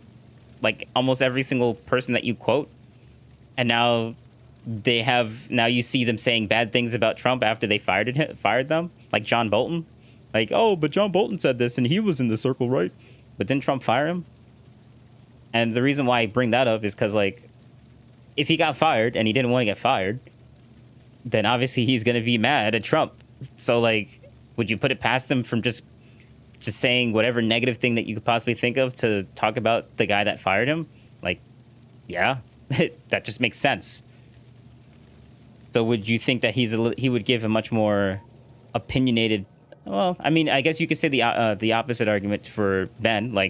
I guess Ben had a really good relationship with Trump, so therefore he's only going to give good opinions about Trump and kind of see him in a much more positive light. So I guess you can make that argument too, but well, let's just continue. I don't really have a counter argument to that. A good indicator for him. It's not the same dynamic doesn't hold for her. I mean, she's again. So will a Kamala Harris term look like? So will a Kamala Harris term look like her first Kamala Harris term? And then just final point, you keep using the word normal, and I think there are a lot of Americans who hear normal, and what they actually hear is situation normal all fucked up. Meaning we've done normal politics a lot, and it turns out that things were kind of fucked up. And Trump, things were not normal, and things in terms of actual day-to-day life, economically, foreign policy-wise, were less fucked up. And so true. Would prefer a choice between normal and not fucked up and normal and not fucked up. That'd be great. That not fucked up would be a great status quo. But the reality is that there are a couple different operative levels of normal. And one of the things that I think people want normalcy from is their lives. If people had felt satisfied that Joe Biden had restored normalcy when he came into office, yes, he came into office with a popularity rating in the high 50%. And within a year, he had sunk those popularity ratings. And then Destiny would give the counter argument like, well, the only reason they don't actually feel normal is because of all of the conservative, the giant conservative media that has a stranglehold on the media right now. The conservatives, yeah, they have a massive control of the conservative of the media right now. So people are only seeing what the conservatives been saying. The conservatives been lying, so that's why people don't feel that way. Like they actually feel like these things are like terrible. And I'm like, bro, you have to go into a conspiracy in order to like when Destiny has to go into a conspiracy to actually make his argument. That's how you know that what Destiny's spouting out is just bullshit. Like it's just, yeah. So yeah, I'm gonna disprove the counter argument instantly because Sam is not even gonna bring it up. Down into the low 40s because it turns out he was not normal. It turns out that he could say all the things that he wanted, that he could mutter whatever he wanted into a microphone. And Americans did not feel sanguine. They did not feel stable. They did not feel that him blowing out the spending, for example, or pulling out of Afghanistan, leaving billions of dollars behind while lying to the American people for months that everything was going to be totally hunky-dory. He's talking about Biden right now because I was specifically talking about Trump. That would just to clarify. Over there, they didn't like that either. And so this kind of the reference to the word normal over and over and over to only refer to the behavior of the candidate as opposed to the life lived by Americans is the reason that despite all the excesses, some of which you and I agree on, Donald Trump right now is running dead even with Kamala Harris and maybe ahead. Ben, just for the listener, I want you to explain who Phil Gordon is and who David Friedman. So you said Mike Pompeo and David Friedman or Phil Gordon. Explain who that is in the distinction. So Mike Pompeo and David Friedman are incredibly pro-Israel. David Friedman was the ambassador to Israel under Donald Trump. It was David Friedman and Mike Pompeo who worked with President Trump to, for example, broker the Abraham Accords along with Jared Kushner. They also helped move the U.S. Embassy to Jerusalem, a pledge that had been made by both parties and then failed by both parties until Donald Trump became president of the United States, who acknowledged the territorial sovereignty of the Golan Heights by the state of Israel. Phil Gordon is a foreign policy advisor to the Kamala Harris campaign. In the past, he has written about his desire to effectively normalize relations with Iran. The Kamala Harris-Joe Biden campaign obviously worked very heavily also with figures like Robert Malley, who actually it probably was compromised, as it turns out, by Iranian intelligence. You know, one of the things being investigated. He's being investigated. I think it's very likely he was compromised by Iranian intelligence. When you look at the team, I think one of the things that's sort of fascinating about the duality between Trump and we're definitely going to get attacked here is something that Sam, you'd once suggested that one of the things that about Trump is that he obviously, in your opinion, has no principles, that he's completely variable, that he does wild things, he says wild things, and that he doesn't have sort of a plotting, go along to ideological sort of thrust. And I agree with some of that. I also think that if the ideological thrust of a campaign or candidate is wrong, that can be significantly more dangerous than the variability of the alternative candidate. And so I know exactly what I'm going to get from a Kamala Harris presidency with regard to the Middle East, because I know exactly what I got from Barack Obama and Joe Biden, and I see no difference. She can't even name a difference. So I have very significant doubts as to why I would expect a radical change in policy from Obama or Biden, except possibly to the left, if you listen to people like Bernie Sanders, who is now out publicly attesting that he believes he will have a receptive ear in the White House to a full arms embargo on the state of Israel. Sam, I think... I just got to respond to some of that because yep. I am like Ben, and I think like you, Barry, not satisfied with the noises that have come out of Democrats' mouths since October 7th, right? So yeah, I was simply going to pay you a compliment and say that of all of the people, sort of, I think you have been since October 7th the most powerful moral voice, let's say broadly on the center left on this question, which is why I think people are going to be really curious to understand why you think, again, it's impossible to put character to the side, but just on a policy level, why you have faith that the Democratic Party is going to be stronger against jihadism, stronger against Iran, and more muscular in its support of Israel. Yeah. Well, I mean, first of all, on this issue, on the defense of Israel and a recognition that ultimately solid fuel is just not it. Iran is an imperative, and it's a moral imperative. It's a geostrategic imperative. I mean, I consider myself right of John Bolton at this moment, right? So it's like it's not, that's where I am, and I should point out that John Bolton doesn't support Trump either, right? And he's very hawkish on this issue.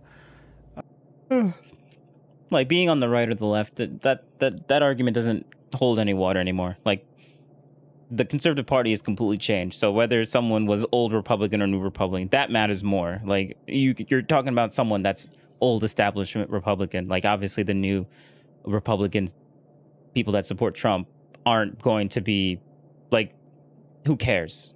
Oh, I'm on the right of John Bolton. Oh, you're on the right of old Republicanism. Okay.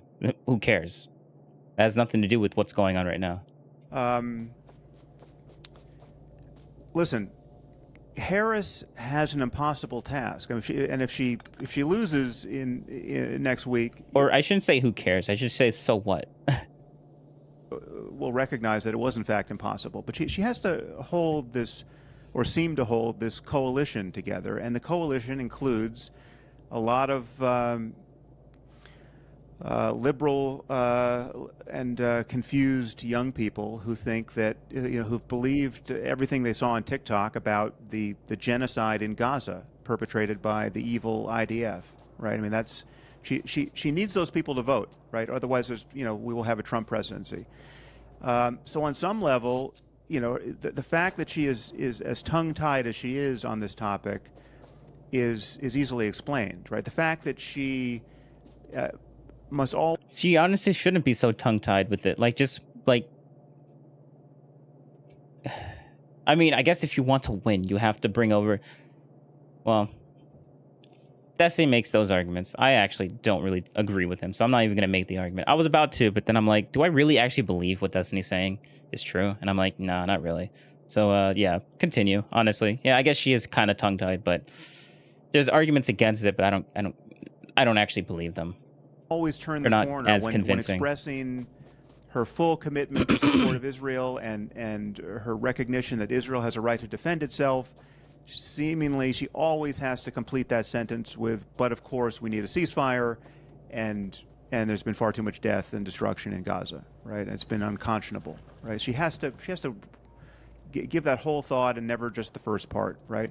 Whereas the whole thought is completely incoherent. Oh, yeah. I mean, it is just in fact true that if you acknowledge that Israel is fighting an existential war against a death cult, that is using its own civilians as human shields, and you acknowledge literally that the IDF is doing a better job of that than we have ever managed, right? In terms of the ratio of the killing of non-combatants to combatants.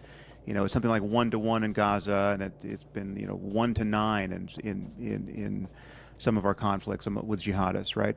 So if you acknowledge that they're doing a better job than we have, you can't then complete the sentence with, but of course we need a ceasefire, and there's been far too much death and destruction in Gaza, and it's unconscionable, right? No, they're fighting a defensive existential war, and they're doing a better job of it than we ever have, and we should support them, right? That's the policy I want from my party, and that's the policy, whether we're going to get it rhetorically or not, that's the policy I think we will get from a Harris administration. I mean, if you look at what Biden has done, I mean, Biden in the beginning, immediately after Alan October Yahiri 7th, says, was great. I think Ben would hey, how are you? acknowledge that.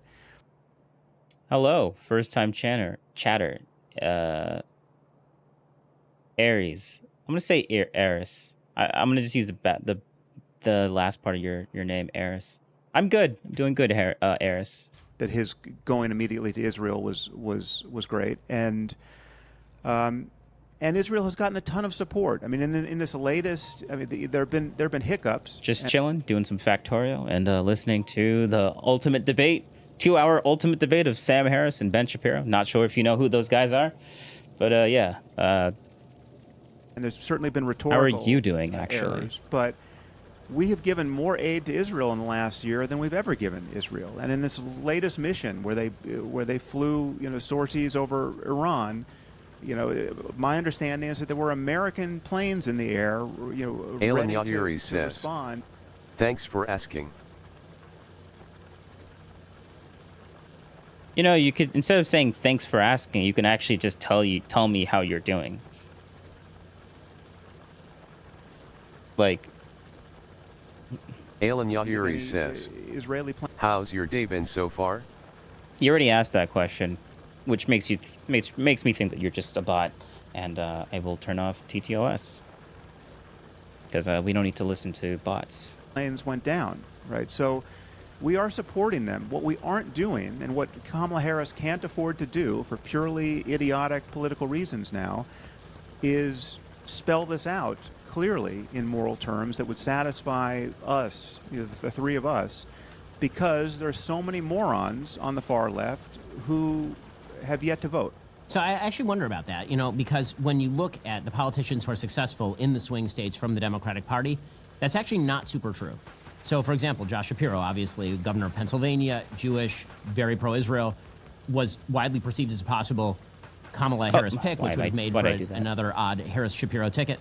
But she didn't pick him specifically, I think, because she was afraid of this particular base. That guy has a 60% approval rating in the state of Pennsylvania, and she'd likely be walking away with that state if she had picked him, as opposed to the bizarro world candidate Tim Walz. The same thing is true of John Fetterman in Pennsylvania, who's been staunchly pro-Israel, shocking everybody on the right with his pro-Israel sentiments throughout this entire war. If you look at Alyssa Slotkin in Michigan, who's running for a Senate seat against Mike Rogers, they had a debate. In that debate, they both talked about Israel, and they sounded nearly identical, actually, on the issue of Israel. But there's also this strange phenomenon of a significant number, we've written about this in the Free Press, of Muslim voters going for Trump because they see him as the anti-war candidate.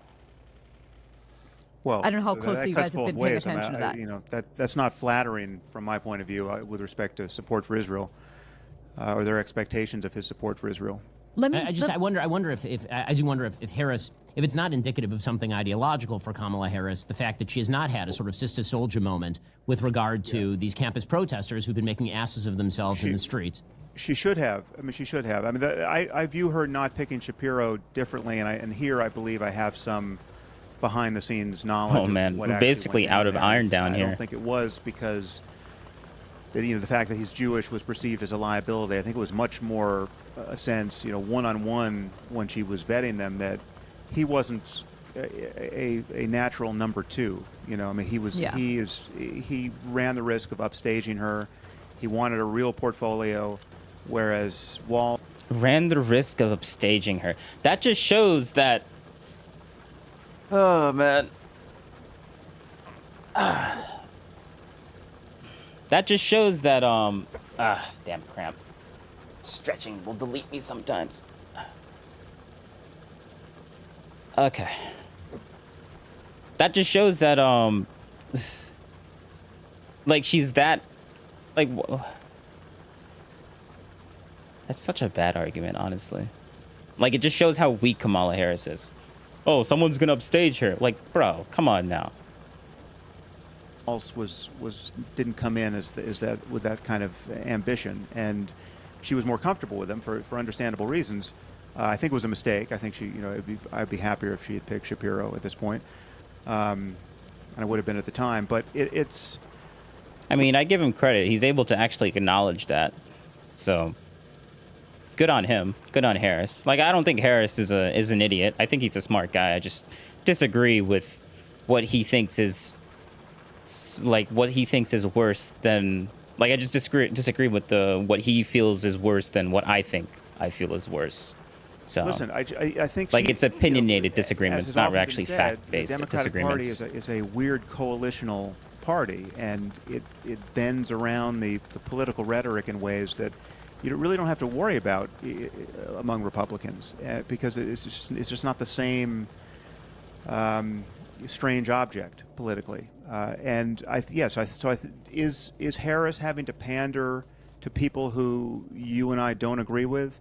Yes, but she is married to an observant Jew, right? Well, whoa.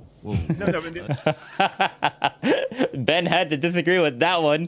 Him being a Jewish person, like obviously, if one person's gonna tell you who's who's Jewish or not, like Ben would know.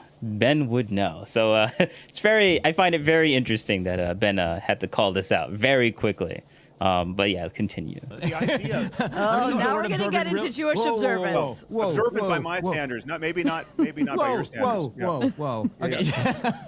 Not by any standard that I've ever heard. That Doug Emhoff is observant. If by observant Jew you mean that he occasionally identifies as Jewish to benefit the political campaign, okay, I agree. But we don't have to get into Doug Emhoff. Okay, let's go from Israel to Ukraine for a minute, because I think the three of us are part of a vanishingly small minority in this country that see the wars in Israel and Ukraine as being at least somewhat connected. But that's not how the two parties see things. The Democrats have their chosen war, which is Ukraine.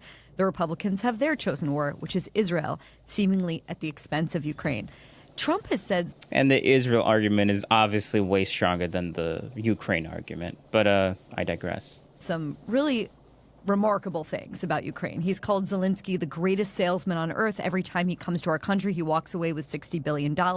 He's expressed a lot of doubt that Ukraine can win. He's praised Russia's military, saying they beat Hitler, they beat Napoleon, that's what they do.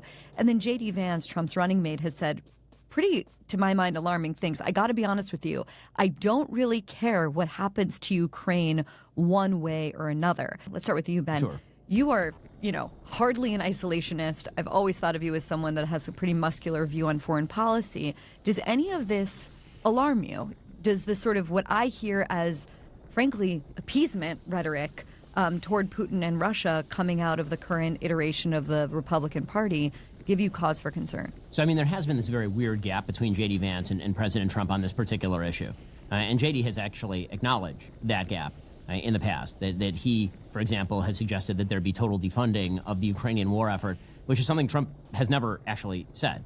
Right? Trump has been pretty cagey about what he wants to do on Ukraine, but when I have asked him about Ukraine, he has actually suggested that he would continue to fund Ukraine sufficient to essentially solidify the borders that are currently there, which seems to be, I think, the most realistic policy considering what's going on there right now, since it doesn't look like a Ukrainian liberation of Crimea or the Donbass region is in the offing anytime in the near future. And so then the question sort of becomes, how do you best get to an off-ramp that solidifies the lines and then deters future war? Trump seems to be more along those lines. A lot of the lines that you say, one of the weird things about when Trump talks about these sorts of things is that you can sort of read them both complimentarily, and then you can also read them as though he's being derisive. So when Donald Trump says, for example, that Zelensky's a wonderful salesman, he walks away with $60 billion every time he leaves. Donald Trump tends to kind of like salesmen who walk away with $60 billion every time they leave. So is that a compliment or is that an insult? When Donald Trump is talking about the Russian military and their capacity to absorb losses, right? That's actually obviously true. And I think that one of the big calculations that's going on in Ukraine is the Russian willingness to simply endure enormous amounts of material loss. And that's not unique to Trump. That's something that historians like Victor Davis Hanson have pointed out as well. In terms of his actual policy, I think what Trump's actual policy looks like... Nah, but just because Trump said that, it means he's sympathetic. Yeah, just so what if it's true? Trump said it, so it's bad, right? Right, guys? He's actually never... He's been... If you think that he is an isolationist who's going to withdraw all aid from Ukraine, he's been shockingly unwilling to say that. Shall we say that? Which is a thing. He's rarely... Yeah, Trump says a lot of crazy stuff, but he just hasn't said that yet. Like, that's actually a really good point. Not gonna lie. Shockingly unwilling to say anything, but he has never said in any sort of context that he would full-on withdraw American support from Ukraine. He's called on Europe to pay up more, right, which is the same sort of stuff that he said about NATO. J.D. Vance has said something different, right? J.D. has taken a different viewpoint. But again, the vice presidential candidate tends to cede to the presidential candidate. One thing that Trump really doesn't like is the stigma of losing things. And so if he were to walk away from Ukraine and then Vladimir Putin were to stroll into Kyiv, I really don't think that President Trump would be very much in favor of that. Sam, do you want to weigh in on Ukraine at all? Well, I just think we have an interest in maintaining the international rules-based order, right? So it's just, and Trump has never seemed to understand that, right? I mean, the fact, as I said before, that he routinely disparages our allies, the leaders of the most stable and influential democracies, and routinely praises our enemies, right? And I think even cited in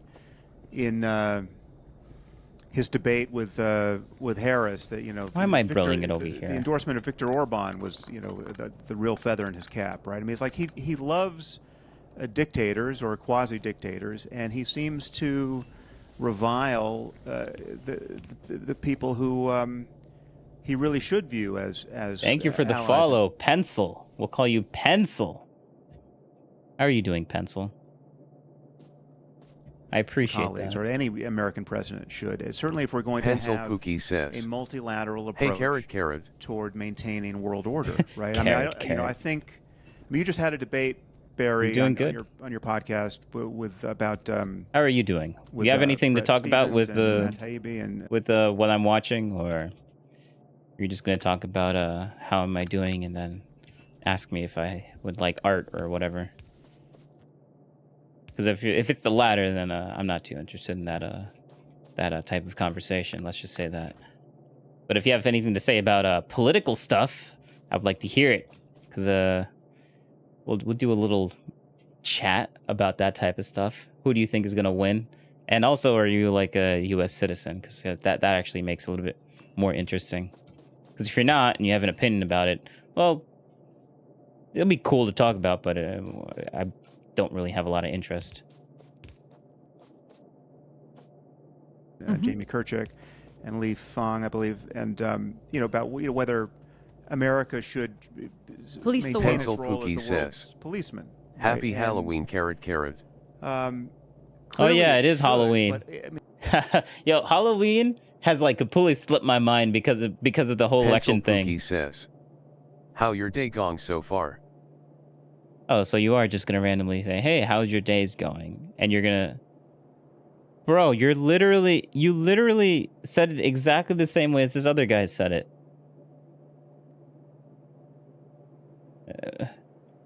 You're gonna talk about Happy Halloween. I didn't say anything about that. I talked about a bunch of political stuff, and you say Happy Halloween. Okay, all right. I mean, that is a I'll give you one more job, chance. right? Again, One more we shouldn't chance do- we shouldn't to have talk do about that something alone, relevant. right? And I already told you how my day is going. we can't be strong enough alone, right? So we need our alliances, and Trump has been the worst president in living memory in terms of actual. The worst president in living memory. What? What the heck does that mean? What? The worst president in living memory. That is a quote that I have never heard before. Like that. What does that even mean? I don't watch Sam Harris, so maybe he said that multiple times in other like debates. But like, please tell me in the comments below. What the hell is that supposed to mean? In living memory? Like you can't make a more subjective statement. Pencil Pookie says, where are you from? Understanding that and encouraging. Well, they're talking about U.S. politics, so it kind of makes sense to kind of assume that U.S. Like, come on now, or give me a much more specific question next time. Like, what state are you in? Because like it's obvious that I'm from the U.S. I'm sorry to be so mean, but I feel like you're a bot right now, so that's why I'm being mean. Challenges and glad handing the world's dictators, especially those who are behind the very conflicts that we're most worried about. I mean, Putin is behind both of these wars. One of which the Republicans like, and the other. It's all one war. It's one war.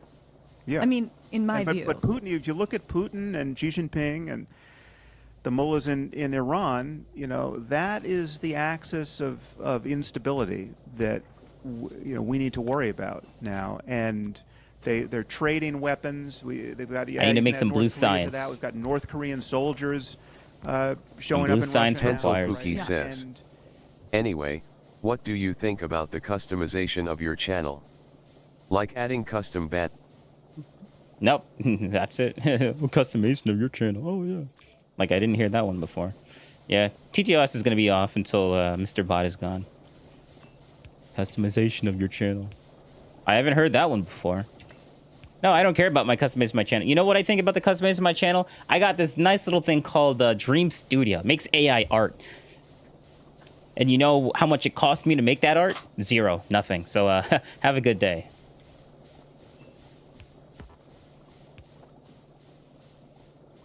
Trump imagined I was right to be mean. None of this would have happened had he been in power, which I think there's no reason to believe that. Well, I mean, it didn't. Well, yes, it didn't. But there are many variables we could talk about. He even imagines that Hamas wouldn't have attacked Israel on October 7th. I agree with him.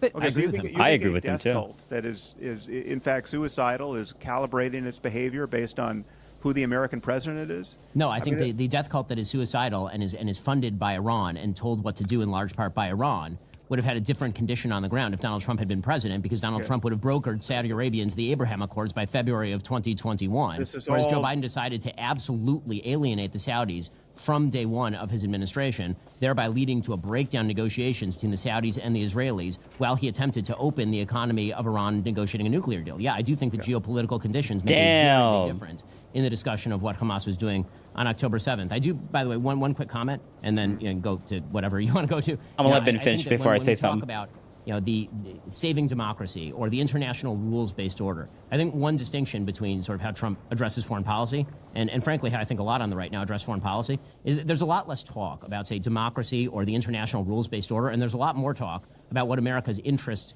in the world are, and I don't necessarily think that that's a bad thing. I think that the Biden-Harris administration likes to say democracy a lot while slow-walking aid to Ukraine, for example, or slow-walking aid to Israel, or condemning Israel for supposed human rights excesses in the Gaza Strip. And they like to talk a lot about the international rules-based order, which in my opinion absolutely does not exist. If there were an international rules-based order independent of American power and the threat of American power and the power of American allies, then it would simply self-govern, which of course it does not. There is no international rules-based order. It is international anchored to law our is power. a sham. There's no question. Yes, that's right. Yeah. And so Donald Trump throwing American muscle around. But Ben, there's a lot of people on your side of the aisle who almost seem to celebrate or, revel in the end of what was once called, the Pax Americana.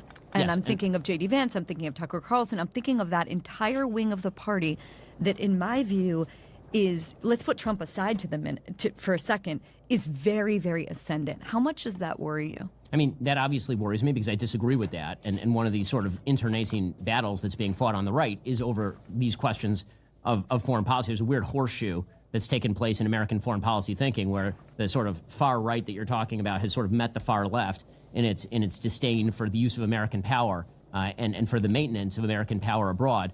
I think that's ignorant. I think that's counterproductive. Obviously, I think that we're going to run out things as of simple power. as freedom of the seas, which guarantee the actual affordability and working of the global economy, are due to the power and projective power of the United States Navy and her allies. And you're seeing that come to a complete crashing halt in places like the Red Sea, specifically because of lack of deterrent power, which is why everybody's now having to ship around the Horn of Africa. So, But we've been yes. talking about Kamala Harris, the sort of missed opportunity for a Sister Soldier moment, maybe with someone like Rashida Tlaib. Do you think that Trump could have had an opportunity for something like that with someone like Tucker? But I would point out that she was censured, right? So, I mean, the far left of the Democratic Party has been shoved to the side by the normal Democrats in a way that the far right of the Republican Party hasn't been. I mean, we have. This is.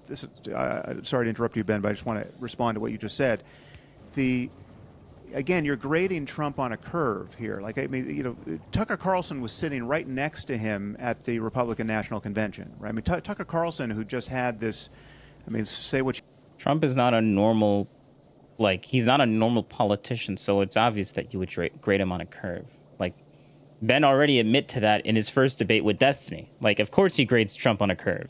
You're not going to treat Trump the same way that you treat you're not going to treat Donald Trump the same way that you're going to treat Obama.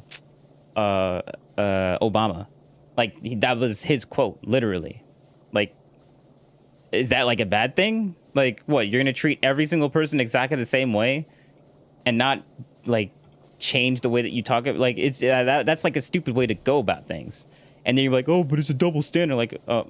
Okay, so there's double standards everywhere. That's life, man. You want about amateur historians, but I mean, his Holocaust revisionism on his own podcast is something that we all noticed, right? And it's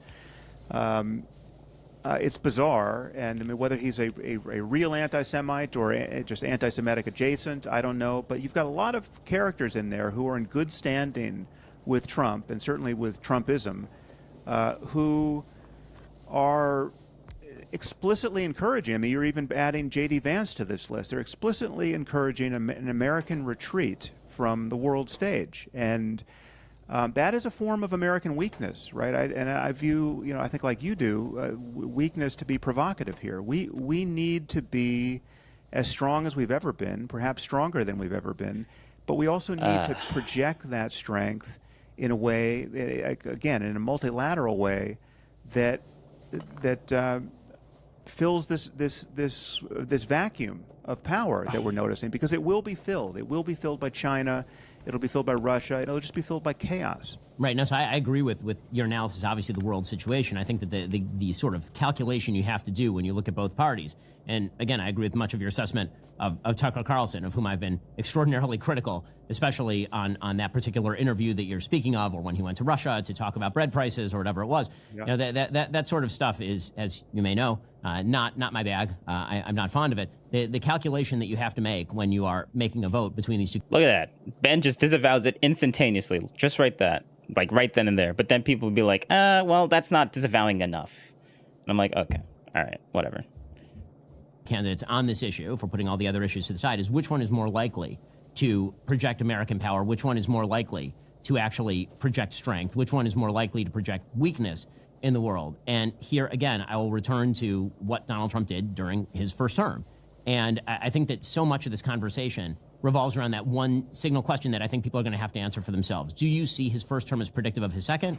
Or do you, like Sam, think that all of the guardrails removed, that he is going to be something completely different that we've never seen before, and we're sort of in the speculative position that we were all in 2015, 2016 with regard to a presumptive Trump presidency? Well, I think that is definitely the question most Americans are thinking about. And number one issue in this election. That is a good point. I was focusing more on the game, but like, yeah, what Ben just said is such a good point. Like 100%. Like I would grade, like what has more credibility? People that are like talking about people, whether they have like that. It's just a good point. Like it's just I can't just say it's obviously just a good point without actually giving a reason why. So the reason why it's a good point is because like what I think, like looking at people's actions holds more weight than whether they said something specifically or not. Like there's a saying, you're all talk. Like what has more credibility, what you say or what you do? I think what people do has way more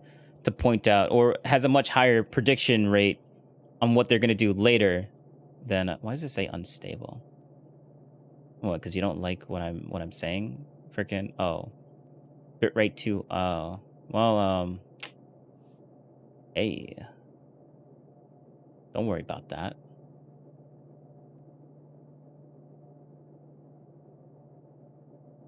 Yeah, whatever. Maybe I'll fix that. Oh, now I lost my train of thought because Twitch was giving me some weird unstable nonsense. Yeah, let's just continue, honestly. Forgot my train of thought. I'll get it back. The economy and inflation. Let's just go back a couple seconds. Sort of in the speculative position that we were all in 2015, 2016 with regard to a presumptive Trump presidency. Well, I think oh, that is yes. Okay. The what holds more water? I think everyone basically made the point. I think I kind of finished that. Yeah, whatever. Let's keep going. definitely the question most Americans. Like, obviously, someone's actions holds a lot more weight than what someone says. So, yeah, that's 100% true. Are thinking about, and number one issue in this election and in so many others is the economy and inflation. And people look now at the price of eggs and the Barry, price of... before you pivot to the economy, I just want to sure. close the loop on what Ben just said there. If sure. what you say is true, how do you explain the fact that all of these four-star generals who worked in the capacity of being his advisor on these very issues of... No, I'm about to answer that question right now. Trump fired them, and now they're butthurt. So, of course, they're going to say bad things about Trump because he fired them. All these four-star generals. They got fired by Trump? Oh, okay. Or resigned after his thing? Or they're not there anymore? Like, come on now. They didn't like the man. So, of course, they're going to say negative things about him. Like, oh, well, how could you explain all these things? There you go. Right there. That doesn't even require conspiracy. Like, because, like, that's true. They fired them. They're butthurt. Come on now. How to maintain world order. All of them have come out against him and in support of Harris with no professional advantage for doing this. I mean, you know these guys. Really? Going against Trump? No professional advantage? What? Are you serious right now? Okay. Now, I don't like making the delusional argument, but like, oh, that's kind of borderline delusional right there. Oh, no political advantage to be against Trump. Okay. All right. Good one. Good one. Inundated with death threats. Their families getting doxxed. This is a nightmare, right? And yet they're doing it, and also it's against the grain of what military figures do in general because they want to stay out of politics. How do you explain their behavior if, in fact, Trump is more likely to credibly project American power in a sane and ethical way in the teeth of all the threats that we face. Donald Trump is a very difficult person interpersonally with his staff, I think would be an easy way to put that. You think that explains the kinds of sacrifices that these figures are now making? I mean, I think that it explains. They just didn't like their old boss, and no, I think that now they feel they need to say it. No, I mean, I think that his treatment of them in some cases was extremely bad. I think that there are significant ideological differences with some of his past picks. I mean, that was true, for example, when he fired Rex Tillerson, who was his former Secretary of State. Trump is, as we've mentioned, and people may have noticed, volatile and unpredictable. The policy that emerged from his administration is a policy that, in fact, was quite good. So the question... Ben actually made a better argument than I did. Damn. I mean, I say that as, like, surprisingly, but, like, that's not surprising. Ben's really smart. I'm not at the level of Ben. Come on now. Again, is going to be whether you think that he is now going to swivel completely into something completely new and completely different. My bet is that Trump will look very much like Trump 1, and that Kamala will look very much like Biden 2. And if that's the bet, that's a clear bet for me. Okay for me to go to the economy now? That's that's legit. That's a good, that's a very good argument. Like, come on now. It just makes so much sense. It doesn't require any conspiracy. Like, oh, the conservative has such a tight hold around media right now. Like that that Destiny gives the argument now. Like, oh, why do people feel this way? Oh, because conservative media has such a stranglehold on the what people are talking about now, and they just lie. And I'm like, okay, all right, good one. Okay, one question on the economy, a few on immigration, and then we'll close. I know Ben has a trip to make, and thank you guys so much. Ben, you're a free trade guy. Trump has said that the most beautiful word in the English language is the T word, which is tariff. He's proposing a 20% tariff on all goods from other countries. Defend that. How can you possibly defend that? Okay, so again, I'm going to chalk this one up to bullshitting, specifically because I think he chalks it up to bullshitting.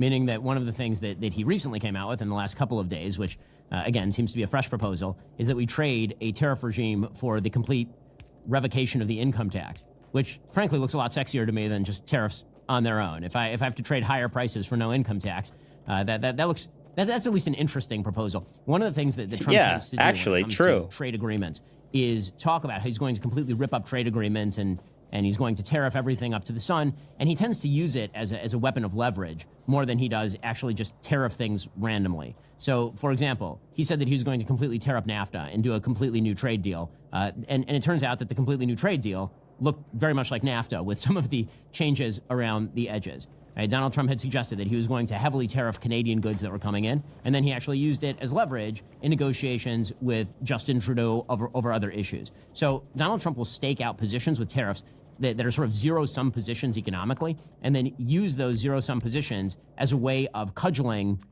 other countries into doing things that he wants them to do. So do I take seriously the idea that without any congressional legislation at all, he's going to be able to levy a 20% tariff on everything coming into the country? No, I don't. And I think that President Trump, as Sam has mentioned, he likes the wheeler-dealer image. If he is a wheeler-dealer, he tends to use tariffs more as a piece of leverage to get things that he wants, in sort of the same way that he used to say about NATO, well, maybe NATO's not all that important. You guys should increase your contributions to NATO. And the predictable result was the contributions were increased to NATO, and America did not actually stop supporting NATO.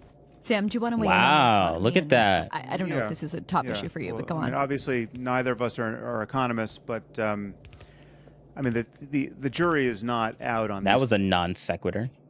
Okay. Or a red herring. Well, obviously, neither of us is an economist. Like, okay, all right, your point. Questions. I mean, again, this is an example of Ben, and as everyone is forced to do, he's grading Trump on a curve, and in this case, you just discount what. Grading Trump on a curve, that's obvious. Like, your point, like, no shit.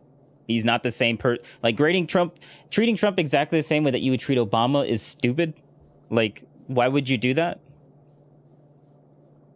Like, obviously, they're not the same people, and Trump is a completely different person than a politician. So, like, why would you treat someone that isn't a politician like a politician? Huh. I don't know if that's actually. That's actually a legit question. What he says. Like, he I will wasn't even do, saying that and facetiously. imagine you know what he will really do. Well, because he did it. Well, no, Again, based on past performance. based on what he's done in the past. Question, But he's told you that tariffs are his silver bullet, and that he above all this is the sweetest word in the English language, I think, above love, and he intends to impose them, right? And so all you can go on is the stated policies of the Harris and Trump administrations, by which to judge what's likely to happen.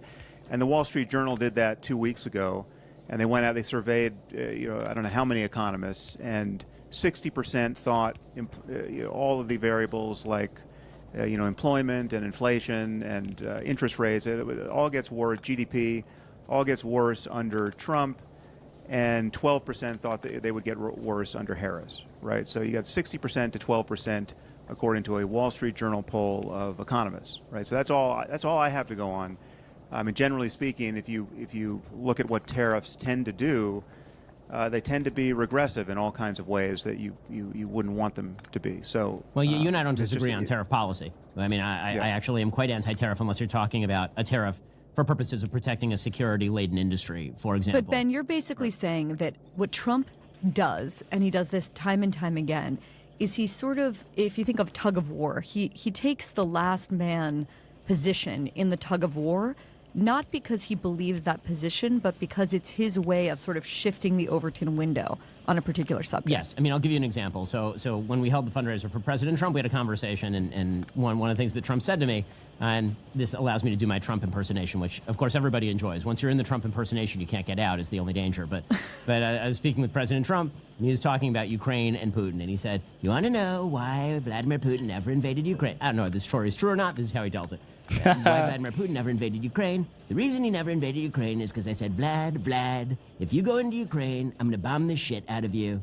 And Vladimir Putin said, "No, you won't, Mr. President." And I said, "Well, I might." Right. Okay. So that is the way that Donald Trump tends to negotiate. That's how he thinks of it himself. Okay. Well, so I might. It's a window into how he thinks of negotiation, which is you take the hardest position, and then the risk that you're actually going to do the thing is what creates the leverage. And so that's what I'm saying about it. And honestly, like, come on now. If you're Putin, do you really want to risk that? Like, come on. Like, you already know Trump's crazy. Like, do you as a leader of a completely other nation, do you really want to risk having the US like delete you? Like, come on now. Come on now. Like, that works. That works.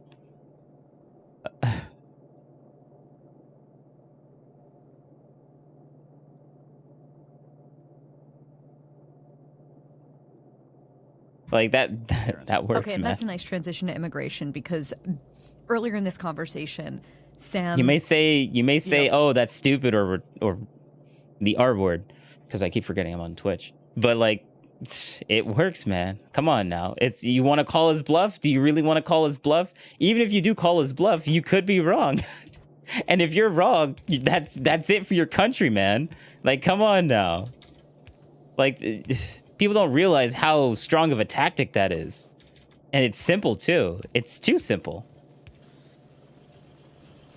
had taken Trump and the Trump campaign literally at their word that they're going to deport millions and millions of people. Do you believe that Trump's actually going to do that if he wins? No. I think that he's going to focus on deporting criminal illegal aliens. I think that he is going to work on closing the border as it currently stands. I think that he's going to reinstall Remain in Mexico. I think that he's going to re-implement the asylum interpretation policies that were pertaining at the border at the time that he was in office. And I think that when Trump himself is questioned on this, it depends who's doing the questioning. So very often you'll hear him say to friendlies, sure, it's going to be the biggest deportation in American history. We're going to round everybody up. We're going to throw them all out. They can't stay. Yes, Trump exaggerates all the time. And people just don't... Do they not realize that he over-exaggerates everything that he says? And everyone's like, oh, but you grade him on a curve. But like, bro, he has a history of always over-exaggerating things to the type, depending on the person that he's with. Like... And if you just see who he's talking to, you can obviously interpret the way that he's it's predictable. Like people say, oh, it's unpredictable, but it's predictable when when you know that he's gonna over exaggerate or BS what he's saying. Like, just look at the person he's talking to, and then literally listen to the entire conversation. Like, it's not hard to understand Trump. People just refuse to understand Trump and just want to go off of quotes and little quotes that he says in between, like, what he's talking about, and then go completely off of that instead of actually listening to what he's saying in entirety and with the entire context behind it. And then people make all these stupid arguments. Destin would make a ton of stupid arguments because he lives on quotes, on Trump quotes, and what other people, on quotes of other people, what they say about Trump. Like, that's all he lives on. That's all he lives on. And then the whole, I guess, January 6th committee thing, which a lot of people complain that it's like biased and stuff like that. But Destin doesn't care because it proves his point. So whatever, if you want to say that it's biased or whatever, that doesn't matter to him. So, like, why does his argument should matter to me? Like, come on now. You drill down, then it'll turn out that... Why should his arguments hold a lot more weight than what I should give it? Because he obviously doesn't care about the biased aspect as much as what other people would think. This too. He'll start talking about, well, we really have to focus on the criminal illegal aliens first. We have to focus on the people who we don't want in our country. Because in reality, the amount of resources that would it take in order to deport that number of illegal immigrants, the sort of fracture in American life that it would create would be politically unpalatable. I mean, Sam himself has said that Trump is sort of a pragmatist when it comes to this sort of stuff. He just why'd I do that? Pragmatism are his own personal glorification. Even if you take him by that sort of standard, I don't think that Donald Trump wants the sort of headlines that would certainly happen if the sort of, full scale, everybody who's illegally immigrated to the United States over the course of the last 30 years, which you're probably talking 20 million people at this point, are getting rounded up and summarily shipped south of the border. So, I think that the immigration policy of President Trump looks very much like the immigration policy of President Trump in term one. And again, this will be, I think, I've said it many times. If you believe that Trump 1 looks like Trump 2, Trump 2 will be better than Harris 1. If you believe that it'll be out of the box, something completely new, something that you've never seen before, or whatever he says on a given day, then I understand the trepidation. I also think that is failing to interpret the gap between... I've played this game before.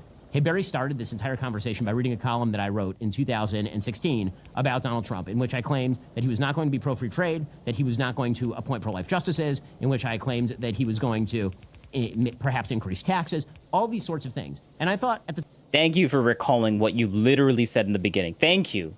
I'll use this as the quote. Like, come on now. Time, all of that is perfectly plausible because that's sort of what he said on the campaign trail. And then we actually got him as president. And what we got as president was a set of policies. And I liked that set of policies. And I think that he liked that set of policies because they were largely successful. And so I think he will imitate most of those policies.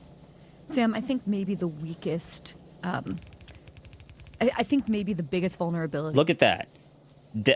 Ben Shapiro changed his opinion based on what Trump actions were versus, like, what Trump said. So he didn't like Trump because of what he said, and then he saw his actions, and then he changed his opinion because he saw the actions were actually really good. And then he met the guy. So, like, come on now. Like, that's such a... Like, that's how you know that he's not Ben is not like a partisan hack. He changed his opinion based on Trump's actions. Like, that makes so much sense to me. For Harris is the fact that she was meant to, forgetting the actual formality of the title, that she was charged with overseeing the border, and that since January of 2021, when Biden came to office, some 8 million migrants have come over the southern border compared to under Trump. There were something like 2.4 million encounters at the southern border. If you were advising her, and I know that we're in the home stretch of this campaign, how do you think that she should contend with that record? Well, I think she can, not on that issue, on all these issues we've touched, I think she should be able to explain her change of position without any embarrassment, right? I mean, she could easily she say... She can't do that.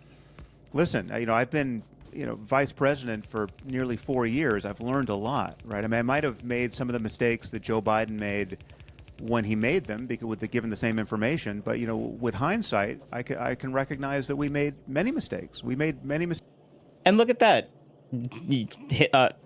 She could seriously just say that, and people would have a lot more respect for her. And this stream is being made before we know who won the presidency or not, before the election. So, it like not saying what Sam just said probably could have cost her the election, but like I can't tell the future. So it was a mistake not to do our best to secure the southern border immediately. It was the way we pulled out of Afghanistan was an embarrassment, right? I mean, that was just, we made all kinds of mistakes, right? And Kamala Harris is completely incapable of talking about her mistakes. Like she's incapable of doing that. And I recognize those mistakes, and I would commit to, with the benefit of hindsight, to not make any of those mistakes again. I mean, I don't see anything politically suicidal about just owning the past in that way and then clearly stating what you intend to do in the future.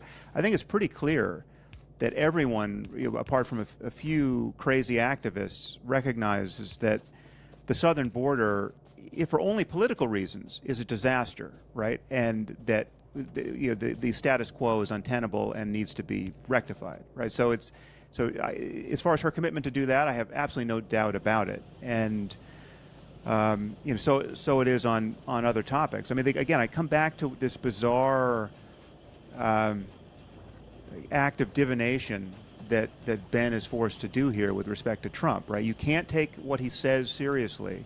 The fact that he's telling us the first thing he's going to do is deport 12 million people or 20 million people. No, he is taking Trump seriously. He's just not taking Trump literally. Come on now. Stop changing the words now. Like, Ben specifically said that he takes Trump seriously, not literally. There's a difference here. Or however many people it is, you can't take that seriously. He's not going to do any of that. Well, okay, but if the reason he's not going to do that is because he didn't do that in the past when he said all this nonsense stuff, and then he ended up doing things that he actually loved. Come on now, it's not that Ben is only grading him on what he said and just giving a charitable light on it. No, it's because the past. It's because of the future. It's because of what his actions, because of Trump's actions. That's what he's grading him on, like not solely on what he says. And he's being disingenuous by just pretending that Ben didn't say that. Kamala Harris was making claims of that sort. You wouldn't be so fast to say, oh, she's not going to do any of that, right? And well, because she did all of it. Again, meaning that you're accusing me of divination. But the point I'm making is that I don't have to divine his intent from past action. You are objectively, you're dividing it off. You're not and you're doing acknowledging the reverse with Kamala Harris. You're saying everything she did before doesn't matter. What she's saying now is what matters. No. It's first of all, she did very little before because she was not the decider. But second, so you admit that she didn't like her past, like her performance is not that good, but things will get better, right? Somehow, things will just get better. Okay. Yeah. All right. She said she was. You're not acknowledging the role that the guardrails played in the first Trump presidency, and these guardrails are talking to us. I mean, the guardrails did like hail during the first term. They did. There's proof. Biden's president. They held. Come on now. Is that so hard to like understand? Oh, but his words. Trump said these words I didn't like. Okay. All right. Keep crying, literally, honestly. These guardrails have names. They're names like John Kelly, right? They're talking to us and they're saying, don't vote for this man, right? I know what it's like to work with him. I know what he intended to do. I know what he asked me for the 14th time to do, and I had to say no yet again, right? And the fact that you're not inclined to take any of that information on board, I view as a political problem, and it extends to everything. Like, I mean, honestly, if you just reverse the roles, if Kamala Harris had dinner with Nick Fuentes and Kanye West, I don't think I'd ever hear the end of it from you, right? Wow, look, well, I mean, honestly, maybe, but like, because Ben is Jewish, so like, yeah, he would harp on that a lot because Nick Fuentes is adamantly against him. But I go back to the plumber argument. Like, the plumber has Nick Fuentes to dinner and stuff, and you find out about that, but he has really good reviews on like doing a good job, and then the other plumber doesn't have dinner with Nick Fuentes, but he does like a mediocre job. Like he'll get the job done, maybe in a few he might have to come back again because he made a mistake, but like who you're gonna pick still? The guy that's probably gonna end up costing you a little bit more because he's gonna have to come back and fix a mistake that he made, or the guy that talked to Nick Fuentes but does a really good job at what he does.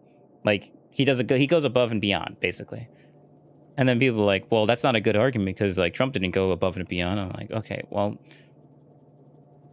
then there's no such thing as having the exact perfect argument or the perfect comparison that you want. Like these two people are like, since I'm comparing, like if you know what, whatever. Right Well, now, but I don't know what the But it word is, depends. but to a footnote with Trump. Would you have dinner with Kanye West and Nick Fuentes, and then also have moved the Jerusalem embassy and legitimized the Golan Heights? Again, I and can done the freely Abraham admit Accords? I'm a fan of the Abraham Accords and many of the True. things that Kushner did and that Trump had him do. Yeah, I mean, I think that's it. There's no embarrassment on my side in acknowledging that. I mean, the scope of Trump's indiscretions is just so enormous, and the liability so obvious, and the testimony about that so nonpartisan that I find it very easy to admit the things he did right and that the Democrats have done wrong. It just doesn't sway the balance. Guys, I know a lot of people that are not voting this year, or they're, writing in Mitt Romney or writing in Nikki Haley or writing in their mom or their dad or their aunt or their uncle. I'm curious if you guys see that as... Honestly, all the people that are doing it are probably going to be Democrat. A lot of people that are Republican are like, you know what, I don't really like his tone, but you know what? He's going to get a lot of stuff done that I would want him to do. So they'll write Trump in. But a lot of people that are just writing other people in, they just seriously do not think Kamala, like they don't want to be the reason why the gas prices are still high. Like they just don't want that. Like a majority of people, it's simple. It comes down to like economics for most people. Not whether Trump said a bad thing or said what this or said that. Well, it depends where you live. I mean, in California. Let's say I'm from Pittsburgh. Let's say you're in Pennsylvania. Do you think there's a moral obligation? I mean, I never find that formulation. Oh, actually, let me answer that question. No, I don't think it's a moral obligation. Your right to, like, you abstaining to vote is actually that's your right to like not participate because you don't like the candidates. So like you abstain from the vote. A lot of people are going to not like that because they would want you to vote for a specific person, but like just because they don't like it doesn't necessarily make it like a bad thing to do.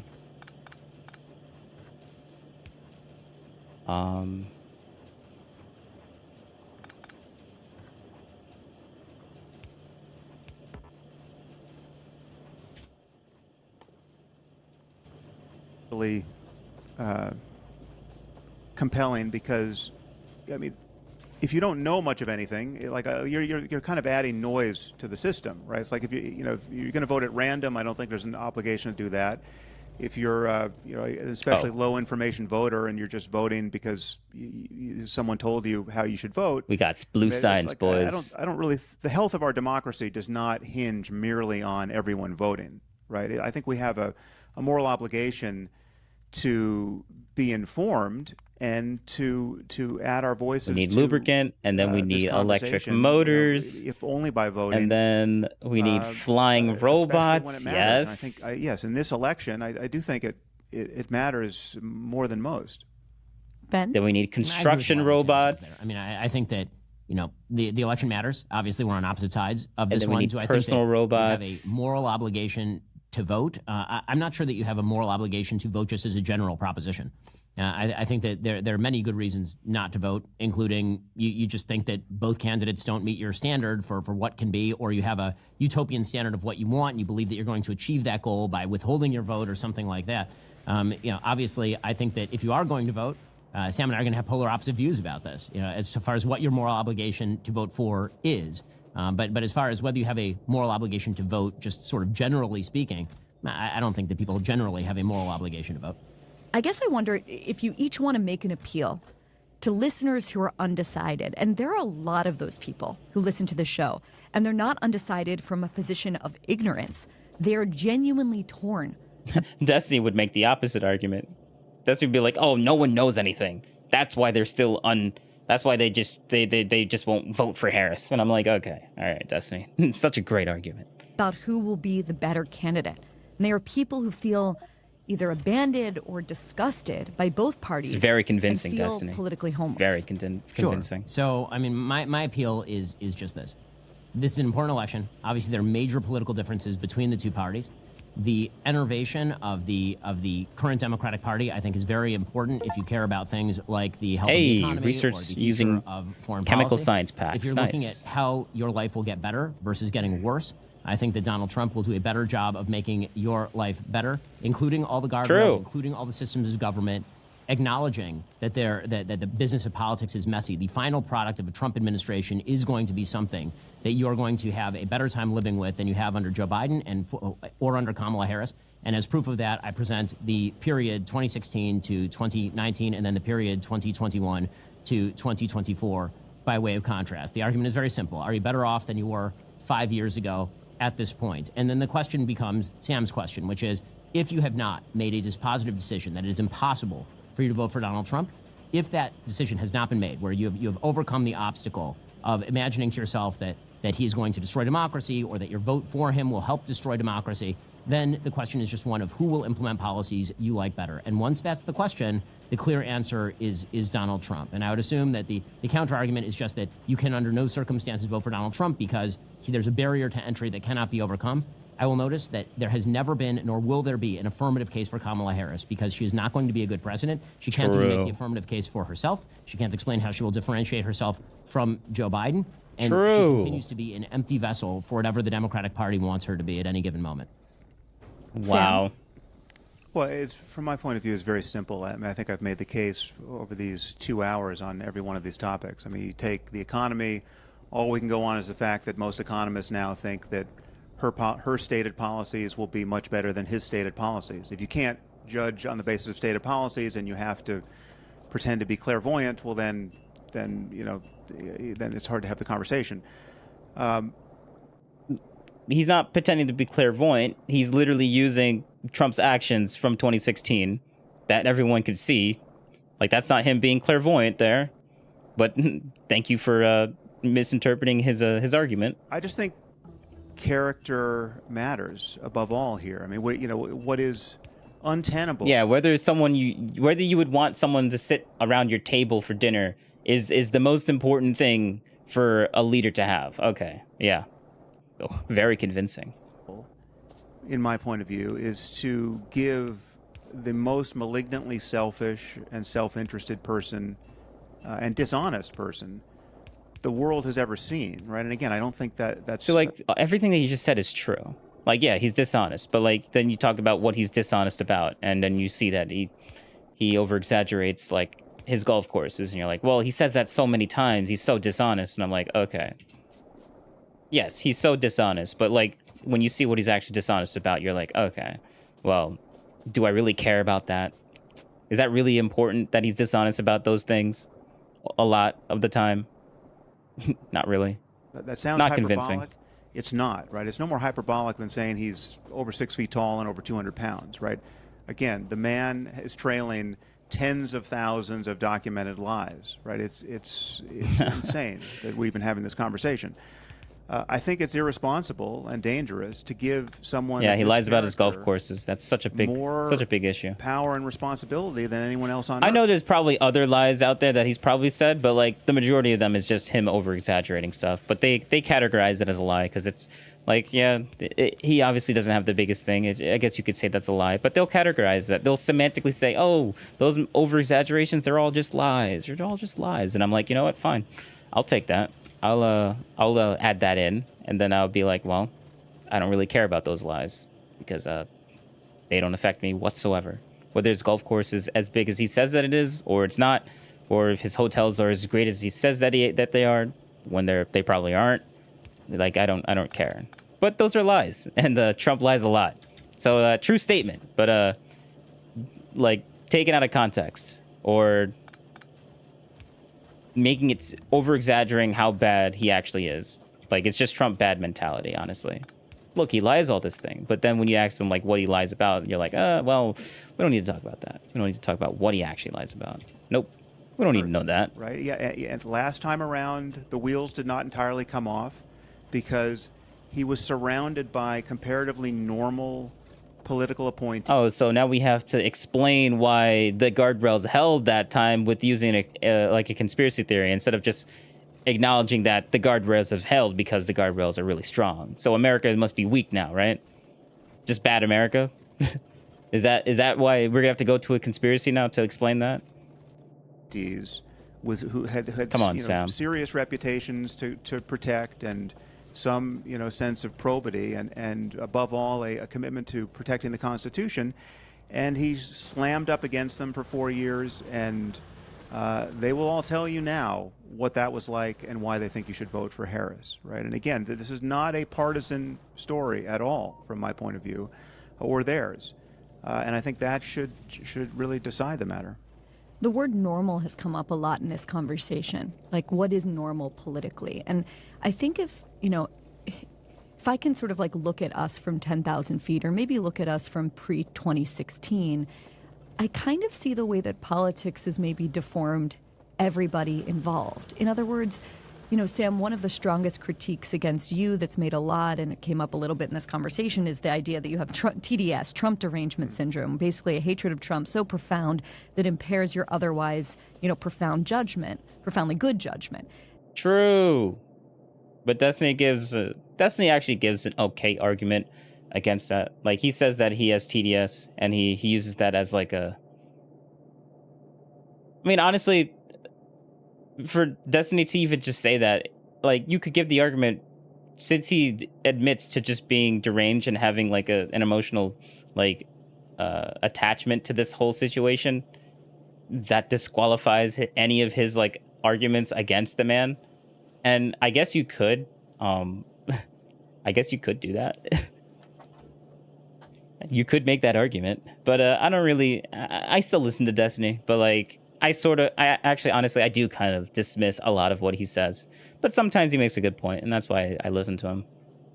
And Ben, I think people would look at you and say, you're Mr. Character is destiny. You're a social conservative. You care about character more than almost anything else. You think it's our destiny, and here you are making excuses for Trump.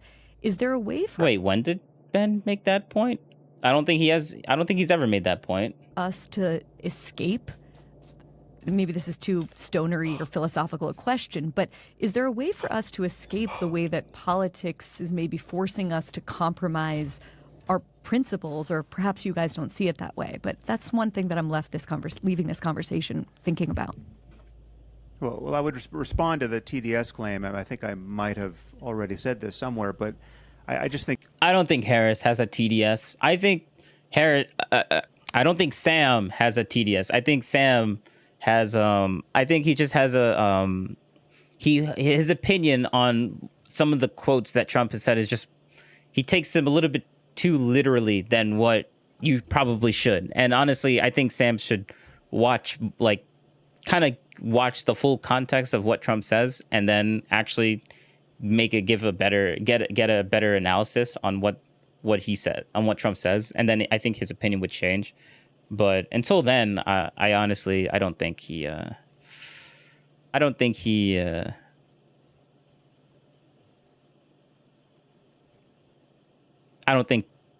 Sam has TDS. I just think he has a really negative opinion about Trump based on quotes that were taken out of context.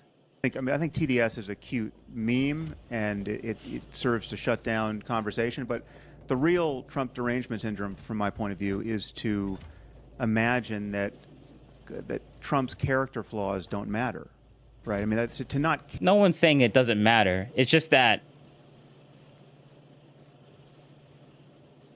it's not that they don't matter. They don't matter. It's not that they don't matter. They do matter. Like, people are putting it into consideration, but there's a lot more things that matter way more than what he's like, his character. There are things that matter like astronomically more than his character. And that's the point that needs to come across. So don't, like, would you consider that a straw man or something? Like, no one's actually making that. No one is legitimately making that argument, I should say. care about a politician who lies with this kind of velocity and perversity about everything under the sun. To not care that you have someone who, as a sitting president, wouldn't commit to a peaceful transfer of power, right? And maintains the lie that he won the 2020 election when there's absolutely no evidence that he did and abundant evidence that he didn't. And to not recognize... You say lie, I say delusion. He continuously keeps that delusion that he won the election in 2020. I would say that's a delusion.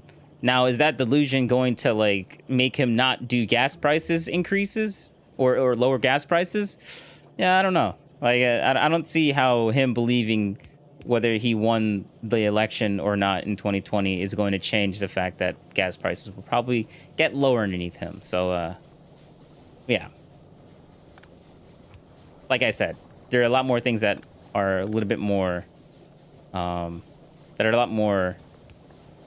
pressing than whether Trump believes a specific thing or not.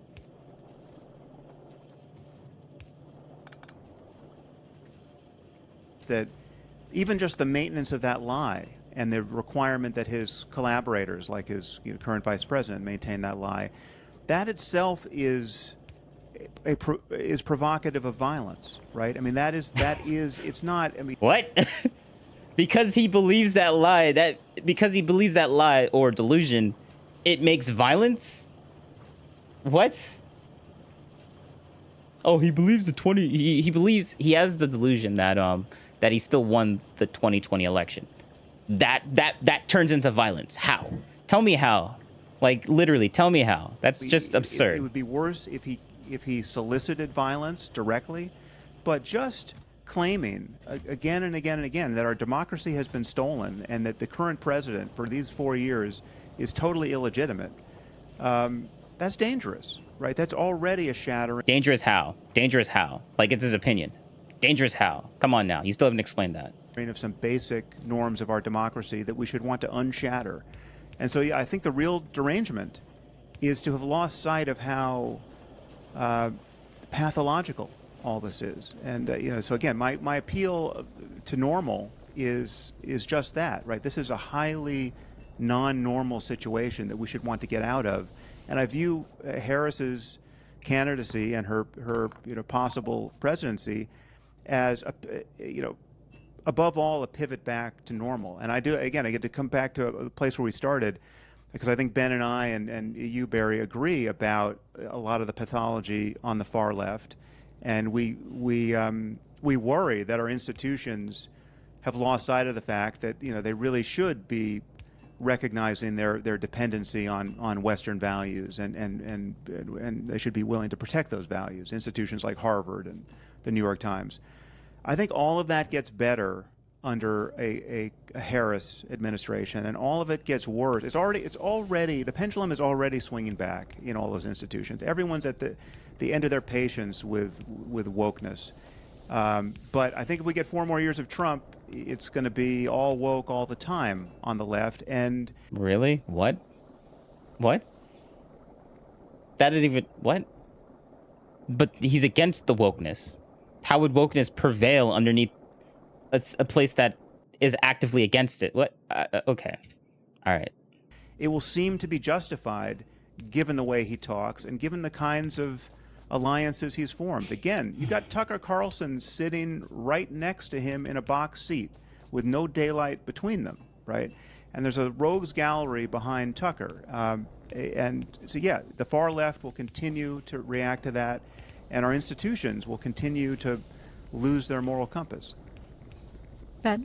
As far as the sort of character as destiny argument, the argument that I would make is that it's not the character of the president that's the destiny of the country. If that were true, then we've had a lot of big problems before. We've had many presidents, unfortunately, who have lagged in the character department, ranging from JFK to Bill Clinton. But true. If the question is the character of the American people. Thank you. Such a good counter to that. The character argument. Like, bro, if character was like, yeah, thank you, Ben. This is why I like Ben.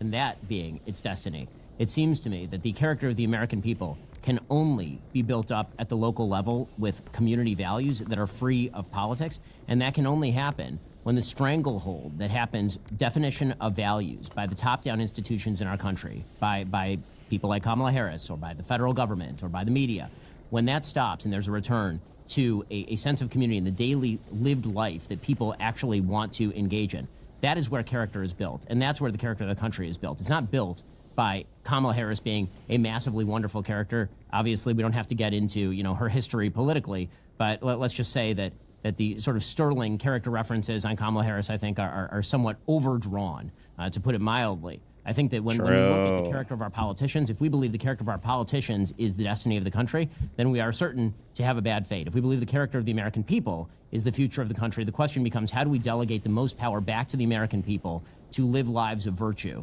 And to my mind, there's only one party that is even attempting to pretend to talk about doing that, and that is the Republican Party at this point, with all of its flaws and with all of its myriad excesses. Wow. Ben Shapiro, Sam Harris, my fantasy Harris-Shapiro ticket. Thank you so much for coming on, honestly. Thanks a lot. Thank you, Barry. Great to see you both. Thanks for watching this debate. If you liked what you see... All right, okay. You only got a couple seconds left, but I think that's it. I think I'm done with the stream. I could watch other things, but I've been recording for how long now? Almost 4 hours. Yeah, I think I'm good. I'm done. Yeah. So we're gonna end it here. Thanks for watching. I'm gonna get some food, and it's gonna be great. Bye.